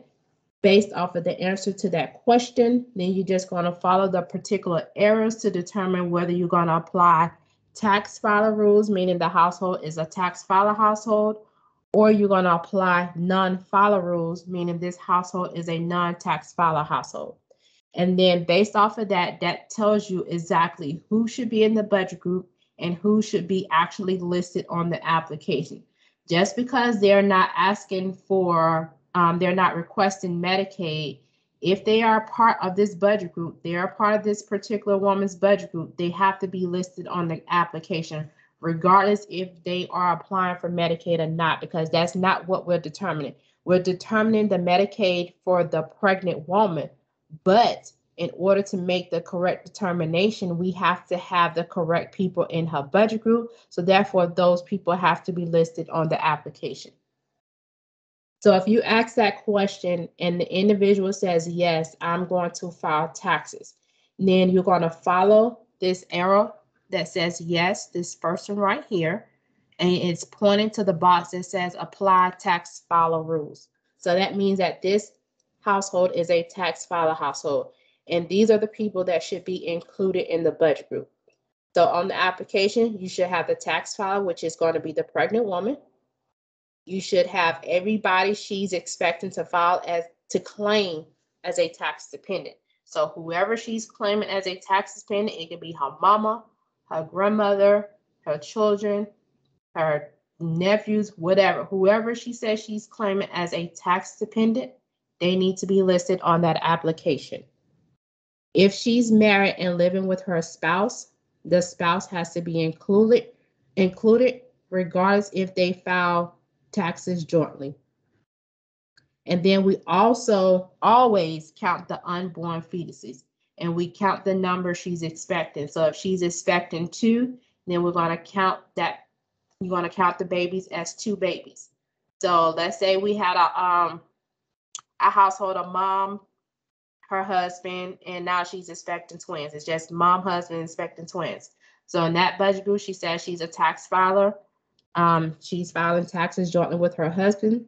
So that means in her budget group should be a budget group of 4. Should be her husband, and then the unborn twins. So she's going to be listed on the application. Her husband's going to be listed on the application. And then you'll see a section on the PE application where you're going to identify the information about her pregnancy, like her due date, the number of weeks she's pregnant, and then how many she's expecting. So that is for the household if they are filing taxes. If the individual says, no, they're not filing taxes, and no, they're not being claimed as a tax dependent, then you're going to follow this long arrow that says no, and it's pointing to the non-filer box, and you're going to apply non-filer rules. So that means now this household is a non-tax filer household, and these are the people that should be included on that application. So if the individual, the non-filer, is an adult, it's going to be the adult herself. Spouse, if they're living with their spouse, the spouse needs to be included. If they have any children under the age of 19 that are living with them, those children need to be included. And then also the unborn fetus or fetuses. If the individual is a child, these are the people that should be included. It's going to be the child's parent. If they're living with their parents, the parents have to be included along with their income. If they have any siblings under the age of 19 living with them, those siblings have to be included. And then we also count any unborn fetus or fetuses. So that is the budget group when you are applying non-filer rules. if the individual says they will be claimed as a tax dependent by somebody, then you're going to follow this arrow that says yes, this second yes arrow, and it's pointing to this middle box. And for the middle box, these are some tax dependent exceptions, and you need to go through those 3 exceptions to see if that tax dependent meets one of these. So the first exception says the person expects to be claimed as a tax dependent by someone other than their parent or spouse. So if it's someone other than their parent or spouse that is claiming them, that means yes, they meet that this first exception. So if they do meet this exception, then you're going to follow this arrow that says yes right here, and it is pointing to the non-follow rule box. So that means you're going to apply non-follow rules, and this household is going to be a non-tax filer. The second exception is a child under the age of 19 that lives with both parents, and the parents, they're not filing together, they're filing separately, but one of the parents is claiming that child. Then that child meets that exception there. Again, follow the arrow that says yes, and it's pointing to the non-follow box. The last exception is a child under the age of 19 that is being claimed by a non-custodial parent. That means that child is living with one parent, but the other parent that is living somewhere else is claiming that child. Then they meet that exception, and again, you're going to apply the non-follow rules. If you go through those 3 exceptions and the tax dependent does not meet either one of these exceptions, then you're going to follow the arrow that says no right here, and it's pointing to the tax filer box. So that means this household is a tax filer household, and these are the people that should be included in the budget group. So for the tax dependent, it's going to be the same as the person that is claiming them. So it's going to be the person that is filing the taxes on for them or on them. So whoever is claiming them, that which is the tax filer, that person has to be included. And then everybody else that that tax filer is claiming besides that person, those people have to be included. If the tax filer is married and living with the spouse has to be included. And then also the unborn fetus or fetuses. So again, you always ask this question right here, and you're going to determine whether you're going to apply tax filer rules or non-tax filer rules. And based off of that, these are the only people that should be included in the budget group and also on that application. Any questions over the budget group flow chart?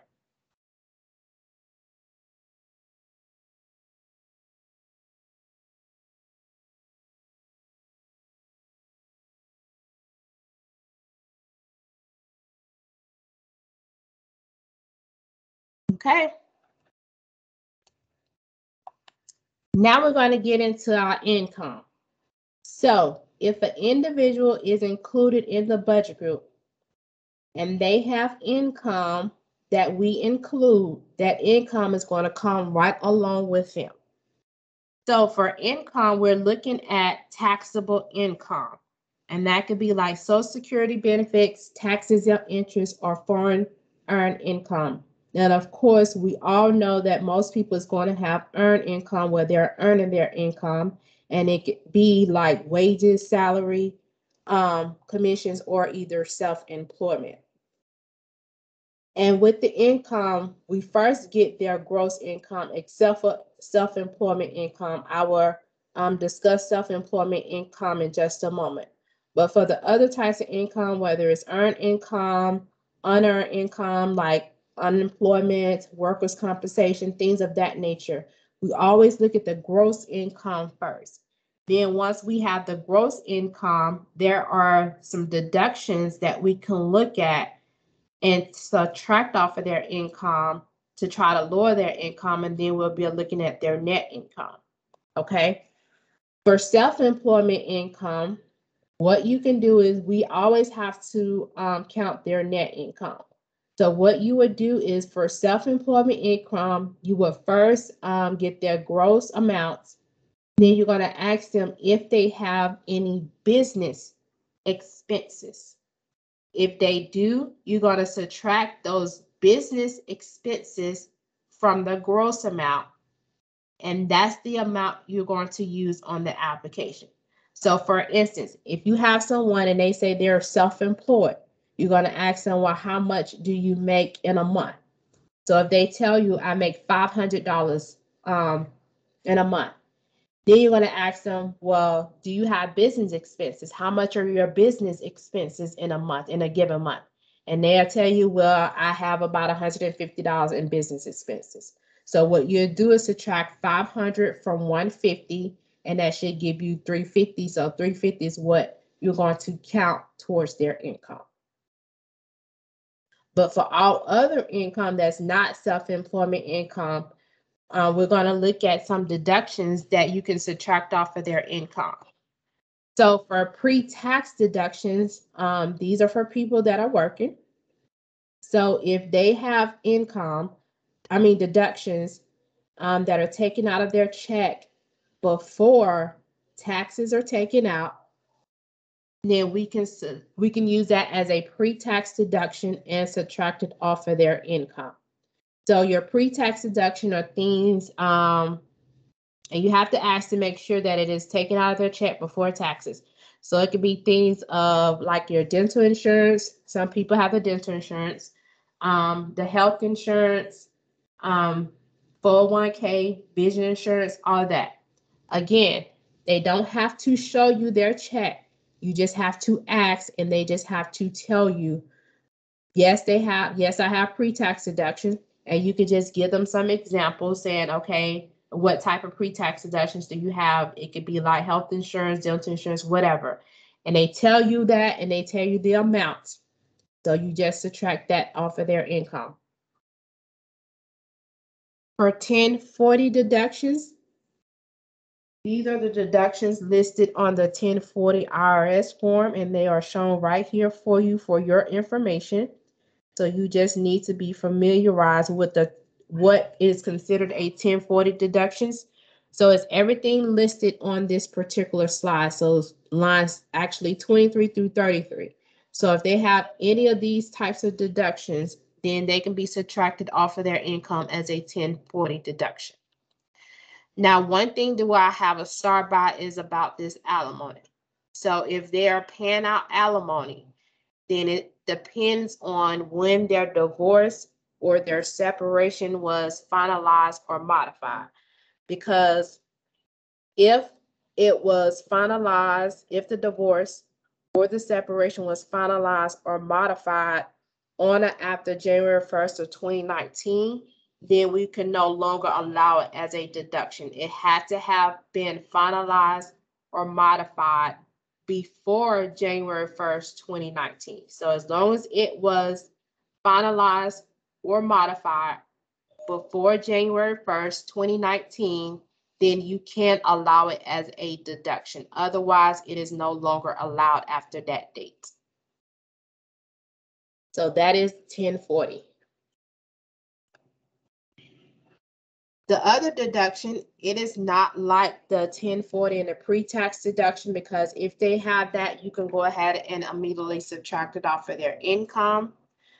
But your 5% deduction, it is a deduction that we may use, but you only use the 5% deduction if it is needed to make that particular woman eligible for presumptive.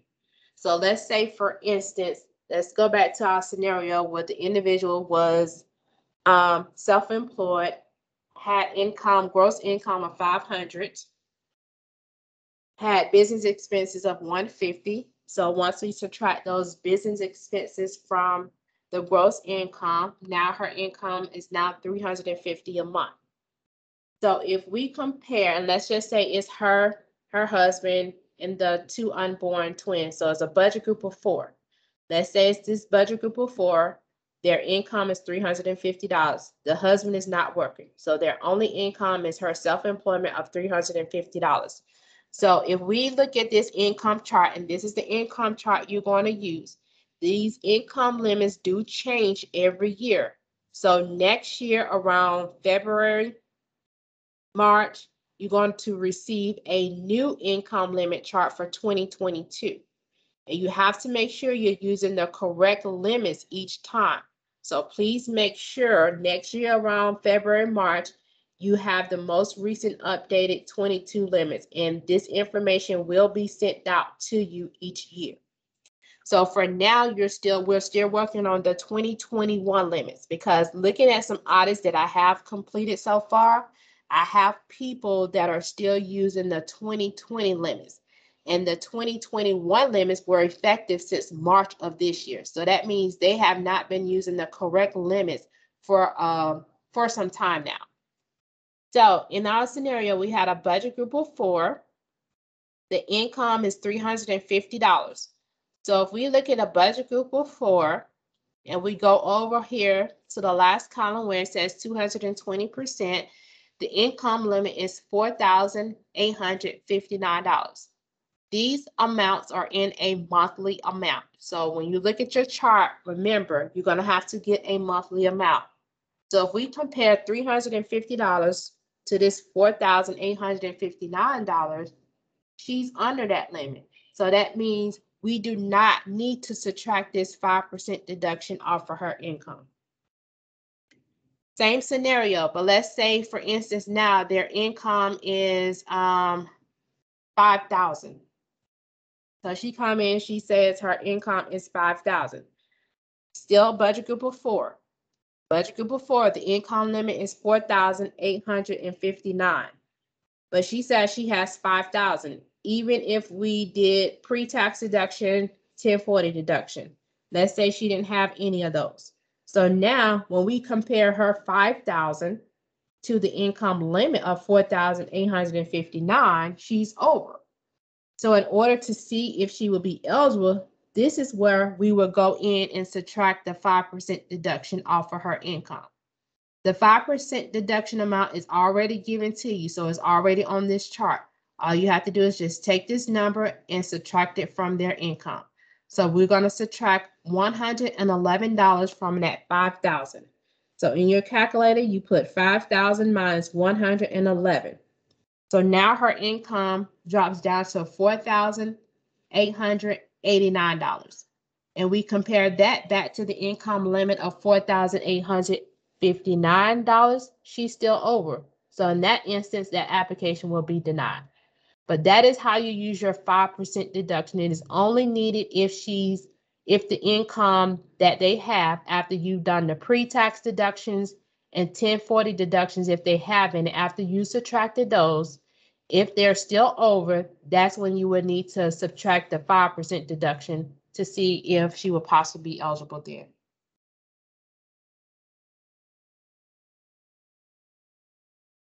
Any questions so far?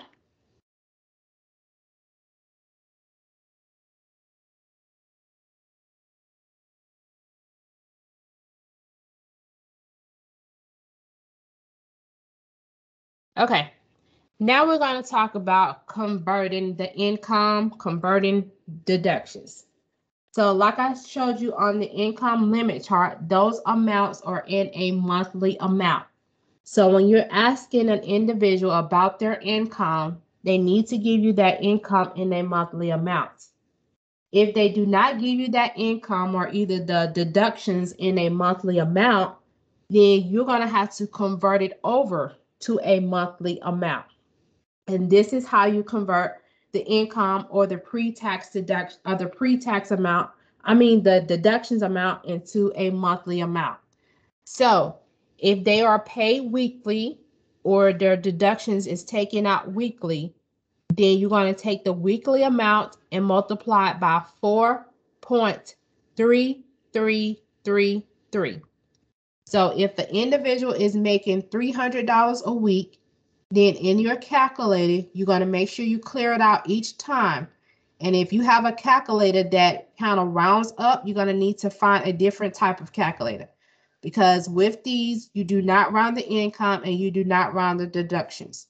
So if I put in my calculator 300 times 4.3333, and it's 4 threes after the decimal, the income comes out to be $1,299.99. So that is what the monthly income would be for that particular individual, $1,299.99. If an individual was paying $50 a week in dental insurance, you just take the 50 and multiply it by 4.3333, and you're going to get $216.66. But the calculator, I'm sorry, you all, hold on, because my son is so loud. Hold on one moment.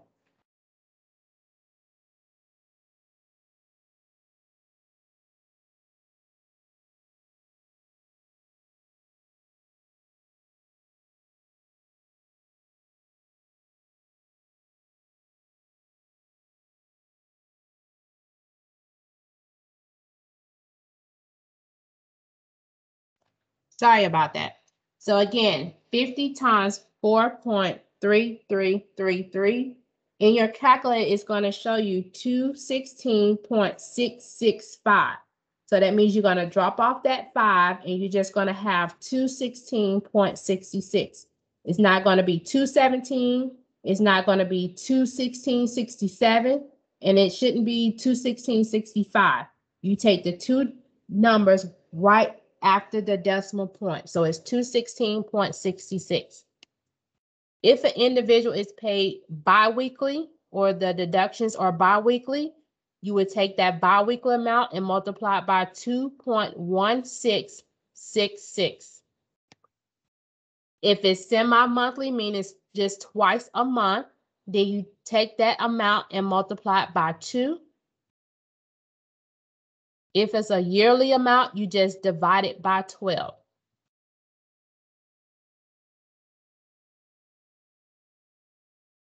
Okay, make sure you're using this conversion chart on the income limit chart that you received in your email. This is listed on the this is listed on the income limit chart to make sure that you understand if the amount is not already in a monthly amount, you need to make sure you're using these conversion factors here to convert it over to a monthly amount, because some people, like for instance, if somebody is paid weekly, they just multiply it by 4. Well, that's going to be an error off of your audit because we have to multiply it by 4.3333 if it's weekly. Are there any questions before we go through our examples?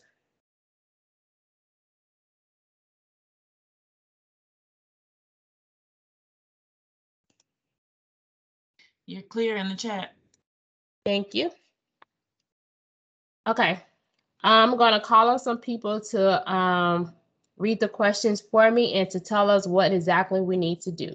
So I'm going to start with you, Julie. Can you read question 1 and tell us what exactly we need to do? Okay. An applicant works and earns $163 every 2 weeks. What is the monthly income? So we would multiply 163, Okay. and that's like bi-weekly, so every 2 weeks, 2.1666. 2.1666. Make sure you have 3 sixes. 2 sixes. 2.1666. Okay. And that amount will be $353.15. Okay. And so what letter is that? Is that A, B, C, or D? It would be D, none of the above. That is correct. Thank you so much, Julie. $353.15. The calculator probably gave you 353.1558. Remember, take off of the other numbers and just take the two numbers right behind the decimal. So you should have $353.15. Any questions over number 1?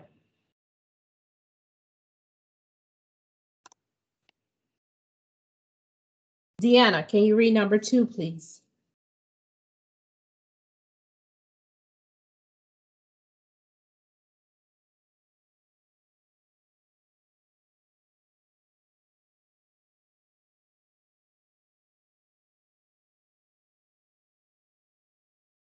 Not Jennifer. Can you read number 2, please?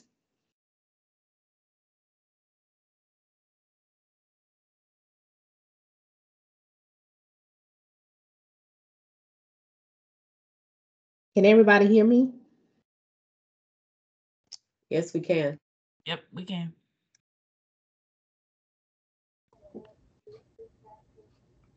Okay. Does anybody else have access to a microphone? I know those people do. I have somebody lit up, Miss Martinez. I don't want to mispronounce your first name. Mary, Mary? Maryville?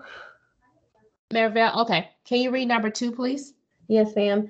An applicant receives workers' compensation benefits of $230 every week. What is the monthly income?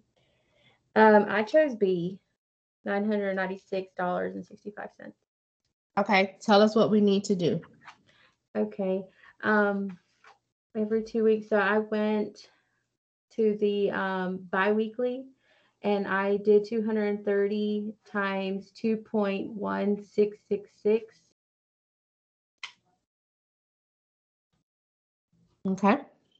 So Ms. Martinez did 230 times 2.1666. Did anybody else do anything differently? I Yeah. did. And who was that? This is Bernice. Okay, Bernice, what did you get? I multiplied, I'm sorry, kind of hoarse, 230 times the 4.3333. And I got 996.59. I'm sorry, that's what I did, and I got the B. I'm so sorry. No problem, no problem. So the answer should be B, Bernice. 996.65. It shows you 996.659, but remember, take off of the other numbers that are not the 2 numbers that are not directly behind the decimal point. So the 2 numbers directly behind the decimal point is a 6 and a 5. So it should be 996.65. Yeah, you all need to make sure that you're they're telling you whether it's every week, every 2 weeks, semi-monthly or yearly. And those are the conversion factors you use based on how often that income is given or how often those deductions are being paid.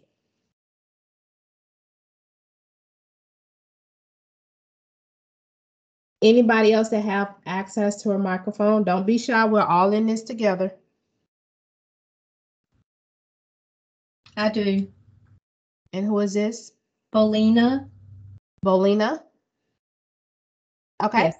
Read number 3, please. An applicant pays $32 for dental insurance semi-monthly. What is the total monthly amount for pre-tax deduction? And so I took the $32 times 2 and got $64. Okay, thank you so much, Felina. It's 32 times 2 because it's just semi-monthly, and this conversion factor for semi-monthly is times 2. So it's 32 times 2, which gives us $64. Are there any questions in how we convert our income or deductions over to a monthly amount? So remember, if it's weekly, it's times 4.3333. If it's bi-weekly, it's 2.1666. If it's semi-monthly, it's times 2. If it's yearly, divide by 12.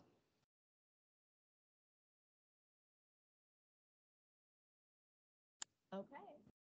So now we're going to talk about fluctuating income. You may have an individual that gives you amounts that are not all the same. They are fluctuating. That's what we mean by fluctuating. They are not always the same. So every time they get paid, it's a different amount.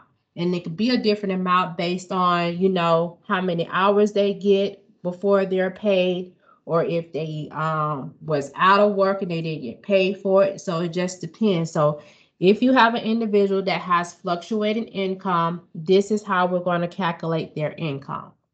So for an example that I've given you on the particular slide, we have an individual that has income of $320, $300, $290, and $284.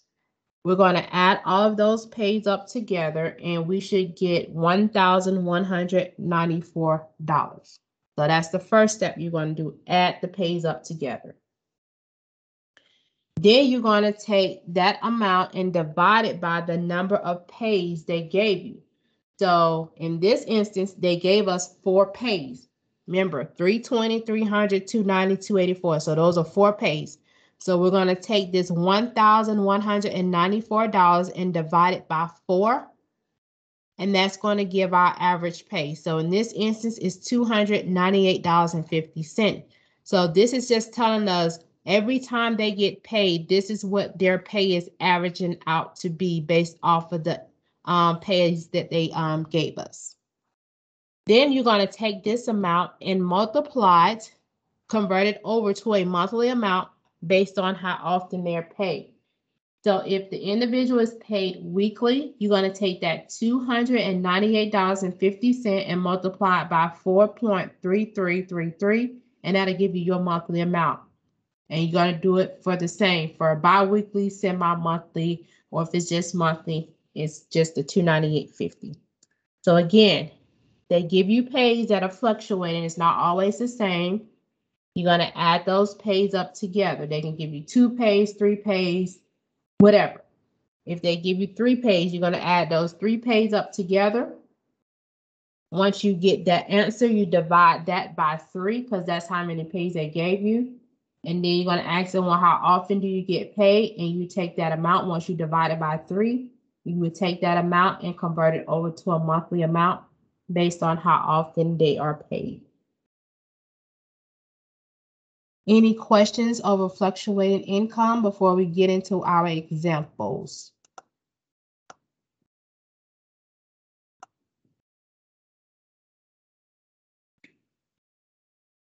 Can I have someone to read number 1, please?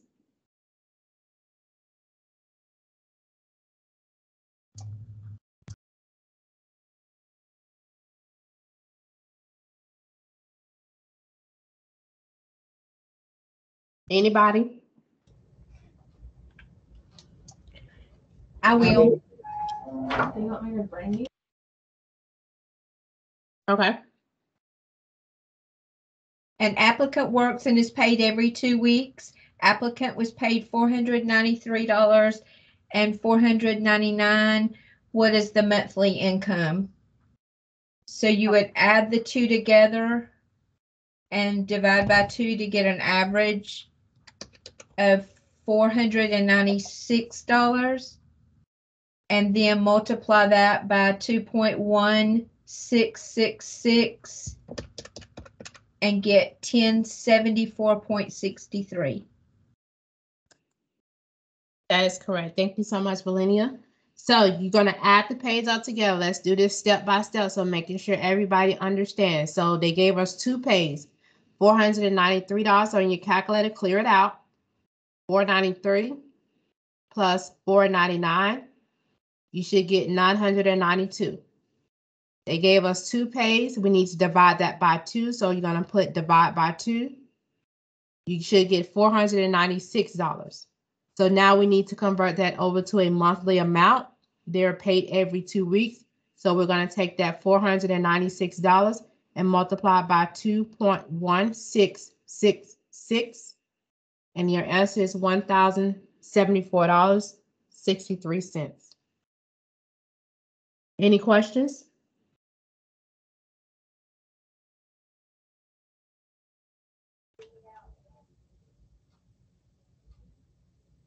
Okay, I'm gonna see if Jennifer Vick, are you available to read question 2?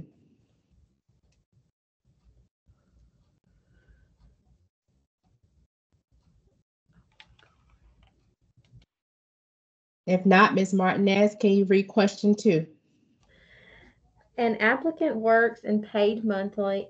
Applicant was paid $1,225 and $1,322. What is the monthly income?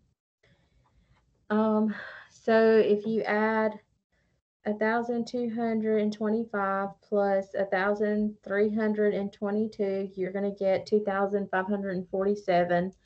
And I'm going to look up right here where it says paid monthly. I think you have to multiply it one time. So would it be 2,547?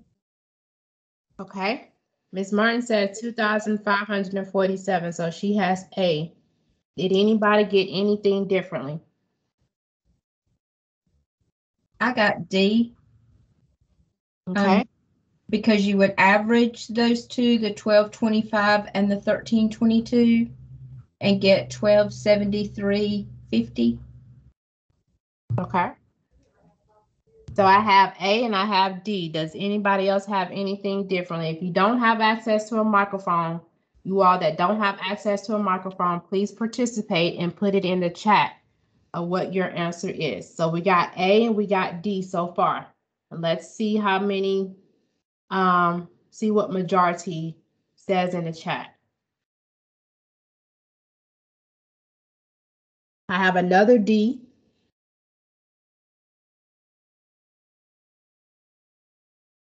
I have D. Okay. So the answer should be D. So the step that you was missing off, Ms. Martinez, once you add the pays together, that'll give you your sum amount, but you then have to divide by the number of pays that they gave you. So they gave us 2 pays. So you have to divide that by 2. Once you divide it by 2, that's the amount that you have, and they're paid monthly, and the monthly conversion factor is just ×1. So that's what your answer should be. Okay, thank you. You're welcome, no problem. And thank you for participating in that. I really appreciate that. See, that tells you that you're trying, and that's how you understand. Because once you get back to your office and start doing these, it's like you're going to have to go off of what you learned from training. So it's good that you participate in training so you can really understand.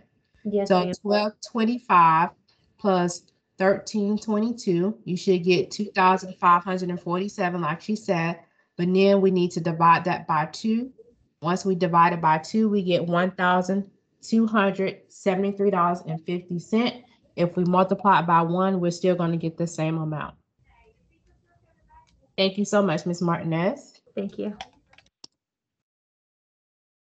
Okay, the last one I will read. We have an applicant works and is paid weekly. They're paid weekly. So they've given us some pays. They gave us 500, 570, 585, and 600. What is the monthly income? I'm going to give you all a few seconds to go ahead and do this on your own. Put it in the chat of what the answer is.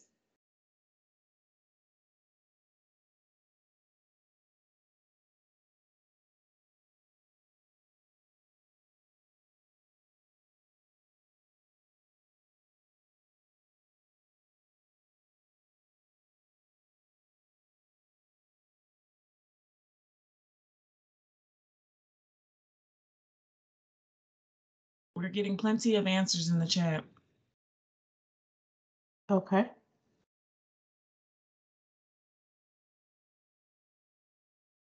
Okay, so let's see.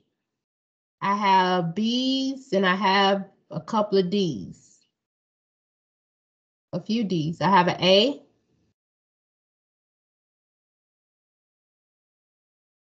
But mostly are D's.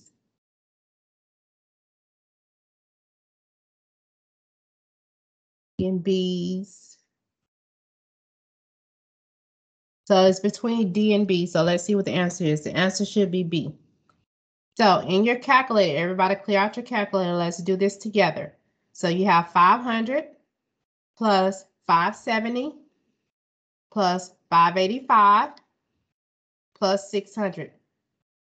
Once you get that, the amount comes out to be $2,255. Now you need to divide that by how many pays that you see. You see 4 pays, so you need to divide by 4. And you're going to get $563.75. They're paid weekly. So take that $563.75, multiply it by 4.3333.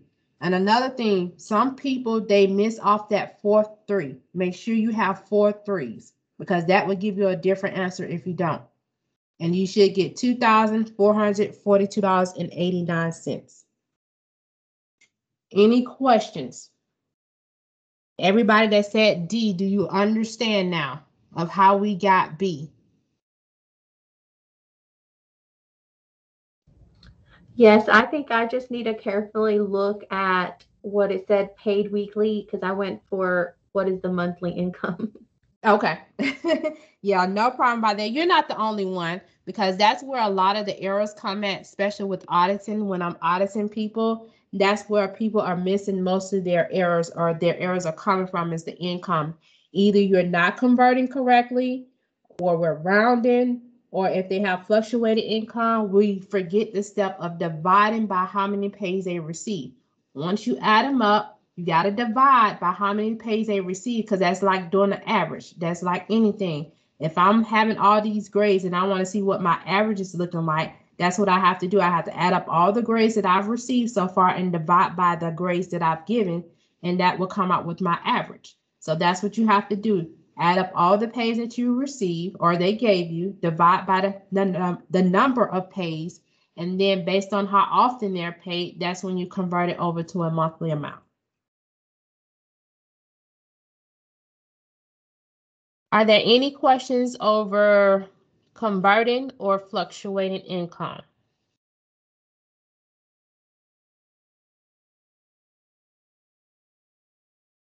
Now, individual may have income that we don't necessarily include.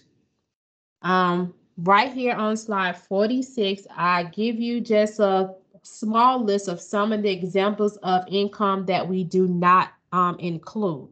So if it is a type of income that we do not include, listen to me carefully. If they have one of these types of income that we do not include, you are not going to list it on the 632, which is your PE application. So instead, you're going to just say 0. But on the 94A, they have to list all types of income they have, and DFACS will determine if it should be included or not. So for instance, if I have an individual, let's go back to our same scenario with the woman, the husband, and the 2 unborn twins. Let's say she's working, she's self-employed, and now let's say her husband is getting SSI. So on the 632, the only income I'm going to list is hers, which is the self-employment income.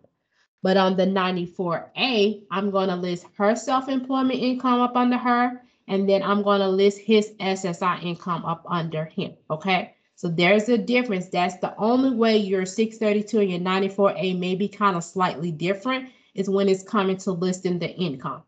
Now, this list right here is not an all-inclusive list. This is just an example of some of the main ones that you kind of see that someone is receiving. But if you go to the GAMIS web portal and look for the Pregnant Women PE Policy Manual, go to Appendix I, and you will see a whole list. It's like, I want to say it's like several pages long, maybe like 30-something pages long. It's going to be a list of incomes that you may not be familiar with to see if that income is included or not. Once you pull that chart up, it's in alphabetical order. You look for the type of income you're looking for, go through the list and look for the income that you're looking for. Once you find that particular income, it's going to tell you whether it's going to be included for I or E for excluded.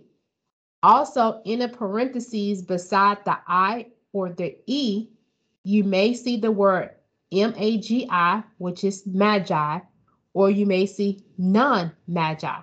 And you need to make sure it says Magi beside it in parentheses, because we're dealing with Magi income, okay? Not all of it is going to, not all of the income is going to have parentheses Magi or non-Magi. So if it doesn't have a parentheses by it, that means it goes for all 8 categories. So it'll tell you I or E. But the ones that do have Magi or non-Magi in parentheses beside it, make sure you're picking the one that says Magi. So again, This is not an all-inclusive list of just some of the types of income that our individual could receive. And if they do have this type of income, then we do not count it. As far as alimony, remember we talked about it as far as a deduction. If it was the divorce or the separation was finalized or modified on or after January 1st, we no longer allow as a deduction, and now we no longer include it as income. But before that date, it is included as income. RSDI of a child. So when you're asking an individual if they receive income, if they tell you Social Security income, they're going to have to be a little bit more specific, because some Social Security income is included, some Social Security income is excluded. For instance, SSI income that comes from Social Security, that type of income is included. But if you have an individual that is a child or a tax dependent and they receive RSDI, you're not going to include it if they reside with a parent and they have no other income. So if you have a child that's receiving RSDI, they have to be living with a parent and have no other income for you to exclude that income, that RSDI income. But these are the situations where you would include it. If the child has other income that meets the IRS tax filing threshold, that means that they have a certain amount, because there's a threshold that the IRS sets every year. And if they are over that amount, meaning they are required to file a tax return, then their income is going to be included. Or if the child does not reside with their parent, the parent is not claiming them as a tax dependent, the RSDI will also be included. So those are the two situations in which the RSDI of the child will be included. Again, if they have income and it is not includable, don't put it on the 632, but you need to remind them to list it on the 94A.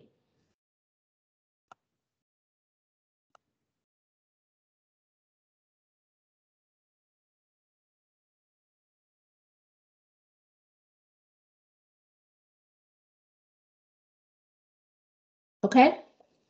11:57.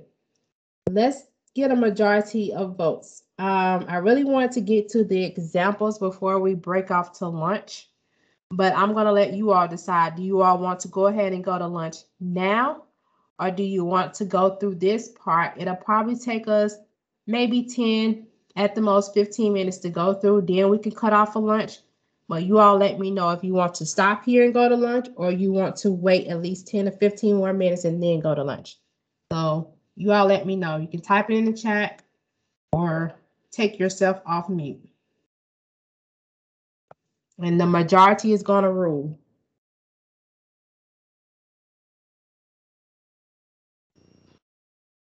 This is Bernice. I say go ahead and finish where you normally break off. Teresa, Okay, so the chat is saying to stop and do lunch.